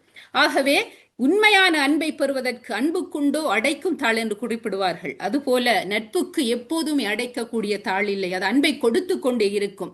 நிச்சயமாக உண்மையான அன்பை நாங்கள் பெறுவது என்றால் அது நண்பனிடம், நட்பிடம், நட்பிடமே என்று கூறி விடைபெறுகின்றேன். நன்றி, வந்தனைகள். சிதா அவர்கள் நல்ல ஒரு உரையினை கொடுத்திருக்கிறாங்க. எப்படி தோழமை உணர்வு என்பதும் தோழமை என்பதும் எந்த அளவிற்கு உயர்ந்த நிலையினை வகிக்கிறது என்பதையெல்லாம் அவருடைய உரையில நம்ம கேட்டு மகிழ்ந்தோம். இப்போது அவருடைய அழகான தமிழுக்கு என்னுடைய வணக்கத்தையும் வாழ்த்தையும் தெரிவித்துக் கொள்கின்றேன். அது நேரத்தில் இப்ப நம்ம தீர்ப்புரை அப்படின்னு ஒரு மிக முக்கியமான கட்டத்துக்கு நம்ம வந்துட்டோம். இந்த பட்டிமன்றங்களினுடைய பயன், இந்த பட்டிமன்றம் நடத்துவதனுடைய முக்கியத்துவம் என்ன அப்படின்னு சொன்னா, ரொம்ப அழகா அதிவீர ராம பாண்டியன் அவர் சொல்லுவாரு, பொய்யுடை ஒருவன் சொல்வன்மையினால் மெய்போலுமே மெய்போலுமே, மெய்யுடை ஒருவன் சொல்ல மாட்டாமையினால் பொய் போலுமே என்று சொல்லுவார். நல்ல உண்மையை, இதயபூர்வமான உண்மையை கூட சொல்ல தெரியாம போட்டு சொதப்பி தள்ளிட்டானா அது பொய்ன்னு சொல்லிடுவாங்களாம் மக்கள். ஆனா அதே ஒருத்தன் பொய் தான் சொல்றான், ஆனா ரொம்ப சாமர்த்தியமா அப்படி காது மூக்கெல்லாம் வச்சு அப்படி பேசும்போது இவன் சொல்றதான் உண்மை அப்படின்னு நினைப்பாங்களாம். பாத்தீங்க, அப்படின்னா எவ்வளவு பேச்சு ஆற்றல் என்பது எவ்வளவு முக்கியத்துவம் வாய்ந்தது. இந்த 8 பேர் இங்க பேசியிருக்கீங்க, ஒருத்தர் சளைத்தவர் இல்ல, அரை மதிப்பெண், 1 மதிப்பெண், இப்படி முன்ன இருக்கலாம். மதிப்பெண் அல்ல வாழ்வு. நம்ம பேசுறோம், சபையில தயாரிச்சுக்கிட்டு நம்ம கருத்தை சொல்றோம். உங்க அத்தனை பேருக்கும் என்னுடைய வாழ்த்துக்களை நான் தெரிவித்துக் கொள்கின்றேன். ரொம்ப அழகாக போய்கொண்டிருக்கிறது. இப்ப குடும்பம் அப்படிங்கும் போது நிறைய சொல்லியிருக்கீங்க. எது குடும்ப வாழ்வினுடைய மகிழ்ச்சி குறைவா சொல்ல முடியுமா? எது இன்பம்? இன்பம் எங்கே என்று தேடு, அது எங்கிருந்த போதும் அதை நாடி ஓடு. மாடி மனை வீடு வாகனம் வீண் ஜன்பம், வாழ்வினிலே ஒருவனுக்கு கிடைப்பதல்ல இன்பம். அப்ப எது இன்பம் என்றான். அப்ப மனைவியின் நல்ல வாய்மொழி, வாங்க காப்பி குடிங்க அப்புறம் பேசுவோம் அப்படின்னு சொல்ற அந்த அன்பு இருக்கு, அதை பத்தி இங்க சொல்லியிருக்காங்க. நிறைய குடும்பத்தை பற்றி நம்ம பார்க்கிறோம். ஒரு காலத்துல இல்லறம், அதாவது பாடல்ல இல்லறம் என்பது நல்லறம் நம்ம சொல்லிட்டோம். ஔவையார் சொன்னாங்க, காதலால் கசிந்து காதலால் இருவர் கருத்தொருமித்து ஆதரவு பட்டதே இன்பம்னு சொன்னாங்க. ஒரு அடிப்படை இன்பம் எங்க, மகிழ்ச்சி எங்க அப்படிங்கும் போது அந்த அன்பு தான் அடிப்படை. இதையும் ஔவையார் சொன்னாங்க. இன்னும் சொன்னா, நல்ல மனைவி, நல்ல பிள்ளை, நல்ல குடும்பம் தெய்வீகம். வார்த்தை என்ன போட்டா? தெய்வீகம்னா. அப்ப குடும்பம் ஒரு தெய்வீகமாக மலர்வதற்கு அன்பு அடிப்படையாயிருக்கு அப்படின்னு சொன்ன. பாக்குற புராண கதை அது நடந்ததா என்ன? நமக்கு நீதியை, நெறியை சொல்வதற்காக கொடுக்கப்பட்டிருக்கிற புராண கதைகள்ல பாக்குற சத்தியவான் சாவித்திரியில, அந்த சத்தியவான் ஒரு காட்டு வாசியா இருக்கிறவன் திருமணம் செய்துக்கிறாங்க. 1 வருஷம் தான் உயிரோடு இருப்பான் என்கிற நிலையில் ஆனா அந்த கணவனின் இறக்காமல் விதியின் வழி அவன் இறந்து போக வேண்டும். அந்த அன்பு காரணமாக எவனிடமே சண்டையிடுகின்ற ஒரு காட்சியினை பார்க்கிறோம். அப்ப அந்த குடும்பத்துல தன் கணவனை காப்பதற்காக போராடிய ஒரு போராளியாக அந்த கதையில நம்ம பார்க்கிறோம். இப்படி அன்பின் வலிமையை காட்டுறாங்க. அன்பினால் ஆகாததும் ஆகும் அப்படின்னா அத இந்த கதைகள், புராணங்கள், இதிகாசங்கள், நல்ல இலக்கியங்கள் நமக்கு எடுத்து கொடுக்கும். அண்ணன் இருக்கும் போது அண்ணங்காரன் இருக்கான், சோசியக்காரன் சொல்லிட்டான், தம்பி இளங்கோதான் ஆளுவான் அப்படின்னு சொல்லிவிட்டான். உடனே தம்பி என்ன நினைக்கிறான், அண்ணனுக்கு நான் போட்டியா அப்படின்னு அரண்மனை வாழ்வை துறந்த இளங்கோ, சேரன் செங்குட்டுவனுடைய தம்பி, அந்த அரண்மனையை விட்டு வெளியேறான். எங்க அண்ணனுக்கு நான் துரோகம் செய்வேனா, நான் துறவி ஆயிட்டேன் அப்படின்னு சொல்லிட்டு துறவு வாழ்க்கையை மேற்கொண்டானே. அப்படி என்று சொன்னால் அந்த அன்பு தானே அவ்வளவு பெரிய வலிமையாக இருக்கு என்று பார்க்கிறோம். குடும்பம்னு சொன்னா எது? மருமக வர கொண்டவனுக்கு எது பிடிக்கும், குழந்தைகள் எதை விரும்பும், தண்டூண்டி நடக்கும் மாமன் மாமிக்கு தக்கதென்ன என்று பார்த்து பார்த்து பரிமாறுகிற மருமகளாக ஒருவர் வருகிறார் என்று சொன்னால் அதற்கு அடிப்படை அன்பு தானே குடும்பத்துல பார்க்கிறோம். தாய்மாமன் உறவை பத்தி சொல்லும் போது மொட்டை அடிக்கணும்னாலும் நம்ம மாமே மடியில உட்காந்து, காது குத்தணும்னாலும் மாமே மடியில உட்காந்து பார்க்கிறோம். தாய்மாமே சீர் சுமந்து வாராண்டி, அவன் தங்க கொலுசு கொண்டு வாராண்டி கேட்கிறமே. அப்ப எவ்வளவு குடும்பத்தினுடைய உறவு. நான் பாடல்கள் ஏன் உங்களுக்கு நான் சொல்றேன்னா, உணர்த்துகிற முறை அப்படின்னு ஒண்ணு இருக்கு. நம்ம மனதுல போய் நல்லா படிக்கணுங்கிறதுக்காக சில பாடல்களை சொல்றேன். நம்முடைய குடும்ப உறவை சொல்லும் போது நான் கண்ணதாசனுடைய ஒரு பாடல் வரிகள் எத்தனை இன்னைக்கும் அந்த படத்தை நம்மால கண்ணீர் இல்லாமல் பார்க்க முடியாது. மலர்ந்து மலராத பாதி மலர் போல வளரும் விழி வண்ணமே. அதுல பார்க்கும்போது, அந்த பாடலை கேட்கும்போது ஒரு அண்ணன் தங்கை உறவு, அன்பு, அந்த பாசம், அந்த நேசம் எவ்வளவு வலுவானதாக இருந்திருக்கிறது. அவன் அன்பு என்கிற நூல் இழையிலே கொண்டு வந்து உறவுகளை கட்டி இழுத்திருக்கிறான். குடும்பத்துல எல்லாம் நம்ம பார்க்கிறோம், எல்லாம் கேட்டுட்டோம். அது இரத்த உறவுகள். குடும்பம் மிக மிக முக்கியம், அதுல மாற்றே கிடையாது. ஆனால் நண்பர்களே, தோழர்களே, இரத்த உறவு என்று சொல்றோம். ஆங்கிலத்திலே சொல்வார்கள் blood is thicker than water. தானாடா விட்டாலும் சதையாடும். அப்படி என்றால் உறவு, குடும்ப உறவு என்பது இயல்பானது. அது அன்கண்டிஷனல் லவ்வானா இல்லை, அது அப்படி சொல்ல முடியாது, அது அப்படி ஏற்றுக்கொள்ள முடியாது. குடும்பத்துல நிபந்தனையற்ற அன்பு என்கிற வார்த்தையை பயன்படுத்துவது பொருத்தமில்லை என்பது நம்முடைய கருத்து. என்னுடைய பையனுக்கு நான் சொத்தை எழுதி வச்சுட்டு போறேன், ஏதோ ஒரு பெரிய முக்கியமானதை தூக்கி என் பையன்கிட்ட கொடுத்துட்டு இந்தாப்பா நீ வச்சுக்க அப்படின்னு சொன்னா பெரிய போட்டி, ஆகா எவ்வளவு பெரிய தியாக திருவுளம்னா யாரும் சொல்ல மாட்டாங்க. அதான உலகத்தில் நடந்துகிட்டு இருக்கிறது, அதை சொல்ல மாட்டான். ஆனால் இந்த கனி, இந்த நெல்லிக்கனி, இதை உண்டால் ஆயுள் பெருகும் என்று தெரிந்தவுடனே நாட்டினுடைய மன்னனாக இருக்கக்கூடிய அதியமான் படக்குன்னு வாயில போட்டு முழுங்கி இருக்க மாட்டானா? நம்ம மாதிரி இருந்தா தானே செஞ்சிருப்போம். ஆயுளை விருத்தி செய்யக்கூடியது, வாழ வேண்டும் என்கிற ஆசை நம்ம எல்லோருக்கும் இருக்கிறது தானே. அது மாமன்னன், அரண்மனையிலே வாழுகிறவன், வாழ்வு நீடித்தால் மகிழ்ச்சி பொங்கும். அப்படிப்பட்டவன் அந்த கனியை கொண்டு வந்து பாதுகாப்பாக வைத்து விட்டு தோழமைக்குரிய அவ்வையிடம் கொண்டு போய் கொடுக்கிறான். சாப்பிடுங்கன்னு சொன்னா அவ கேட்டா அந்த அம்மா, நீ சாப்பிட வேண்டியதானே அப்படின்னு. இல்லை நீங்க சாப்பிடுங்கன்னுட்டான். ஒன்றும் சொல்லலை, என்னன்னே சொல்லலை. இந்த அம்மா சாப்பிட்டு முடிச்சு தண்ணி எல்லாம் குடிச்சிட்டு, ரொம்ப சுவையா இருக்கே இது ஏதுன்னா, இந்த கனி உண்டால் ஆயுள் பெருகும், நீண்ட நெடுநாள் வாழலாம், அதற்காக உங்களுக்கு கொடுத்தேன் என்றான். ஏன்பா நீ சாப்பிடலையா? இவ்வளவு பெரிய உயர்ந்த கனியை நீ சாப்பிடாம என்கிட்ட கொடுத்தே. நீ சாப்பிட்டா இன்னும் 10-100 பாடல்களை எழுதுவாய், தமிழ் வளரும், தமிழ் வாழும், நான் சாதாரண மன்னன் தானே அப்படிங்கிறான். எவ்வளவு அன்பு அங்கே அடிப்படையாக இருக்கிறது. அது தமிழ் வாழணும் என்று சொல்லுவதிலும் ஒரு அன்பு இருக்கிறது அல்லவா? தன்னை சிந்திக்கவில்லையாமே. நினைச்சு பார்க்கிறோம். கோப்பெருஞ்சோழன் பிசிராந்தையார் நட்பு பார்த்ததே கிடையாது. 2 பேரும் ஒருத்தருக்கு ஒருத்தர் பார்த்துக்கிட்டதே கிடையாது. இந்த காதல் கோட்டை சினிமா படத்துல அந்த அந்த அந்த காதல் மாதிரி நட்பு இது பார்த்துக்கிட்டது கிடையாது. ஆனா நல்ல கோப்பெருஞ்சோழன் வாழ்ந்துகிட்டு இருக்கிற காலத்துல மகனுங்க 2 பேரும் பிரச்சனை பண்ணிடுறானுங்க. அதாவது வாரிசு உரிமை போர் வந்துருது. அப்பனை எதிர்த்து போர் புரிய தயாருங்கிற நிலையை காதுல விழுந்தோன்னு, ஐயோ அந்த நிலை வந்து விட வேண்டாம்னு சொல்லி அக்காலத்துல வடக்கிருந்து உயிர் துறத்தல்னு சொல்லுவாங்க. அதாவது பட்டினி கிடந்து தான் உயிரை போக்கிக்கிற ஒரு காட்சி, ஒரு அவலமான சூழல்.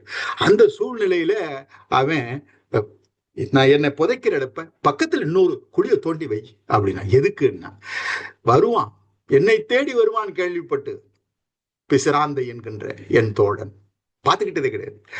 அவன் நான் இறந்த செய்தியை கேட்டால் தாங்கிக் கொள்ள மாட்டான், உயிர் துறந்து விடுவான். அவனுக்கும் என் பக்கத்திலே குழியை தோண்டி வை என்று சொல்லிவிட்டார். அப்படி என்று சொன்னால் அந்த பாராத நட்புக்கு இவ்வளவு, அதனால்தான் உயிர் காப்பான் தோழன்கிற வார்த்தையை பெரிய வார்த்தையை நம்ம போட்டு வச்சதை நம்ம பார்க்கிறோம்.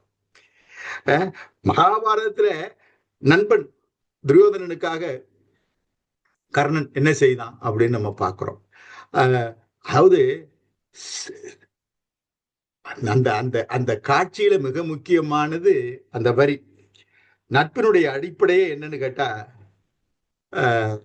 இந்த துரியோதனன் தவறு என்று தெரிந்தாலும் கூட என் நண்பன் என்பதற்காக செஞ்சோற்று கடந்தீர்க்க, அந்த வார்த்தை வரல, அப்படியே பார்த்தேன். சில நேரங்களில் வரணும், செஞ்சோற்று கடந்தீர்க்க சேராத இடம் சேர்ந்து வஞ்சத்தில் விழுந்தானடான்னு சொன்னான். அதெல்லாம் அவனுக்கு கவலை இல்லை, என் நண்பன் அவனுக்காக. ஆக இங்கே ரொம்ப அழகான விஷயம், நட்பு அன்பை வளர்ப்பது குடும்பமா? ஆமா. அப்ப நட்பு ஆமா ரெண்டு தானா? இல்ல, ரெண்டு இருக்கலாம். பெரிதும் அப்படிங்கிற ஒரு வார்த்தையை போடும் பொழுது, குடும்பம் என்பது இரத்த உறவு, அன்பு செலுத்துவது அடிப்படை, இயல்பு, இயற்கை. ஆனால் ஆனால் உதரத்தில் கலக்காத உறவு, உணர்வுகளிலே கலந்த நேசம், தவறு செய்தால் தட்டி கேட்கின்ற, தளர்ந்து போகும்போது தட்டி கொடுக்கின்ற நட்புக்கு என்ன இலக்கணம்? அன்பு ஒன்றே அதன் நகராதி, விட்டு கொடுத்தல் தான் அதன் சிறப்பு. அதனால்தான் வள்ளுவன் சொன்னான், உடுக்கை இழந்தவன் கைபோலே ஆங்கே இடுக்கண் களைவதாம் நட்பு என்கின்ற வார்த்தையினை குறிப்பிட்டிருந்தான். எனவே அன்பர்களே, நண்பர்களே, தோழர்களே, மிக அருமையான ஒரு பட்டிமன்றம். அத்தனை பேச்சாளர்களும் மனமகிழ்ச்சியோடு முகமலர்ச்சியோடு கேட்டுக்கொண்டிருக்கிறீர்கள். எனவே அன்பினை பெரிதும் வளர்ப்பதற்கு அடிப்படையாக இருப்பது நட்பே என்று இந்த மன்றம் தீர்ப்பளிக்கிறது. நன்றி, வணக்கம். அத்தனை பேருக்கும் எனது வாழ்த்துக்கள்.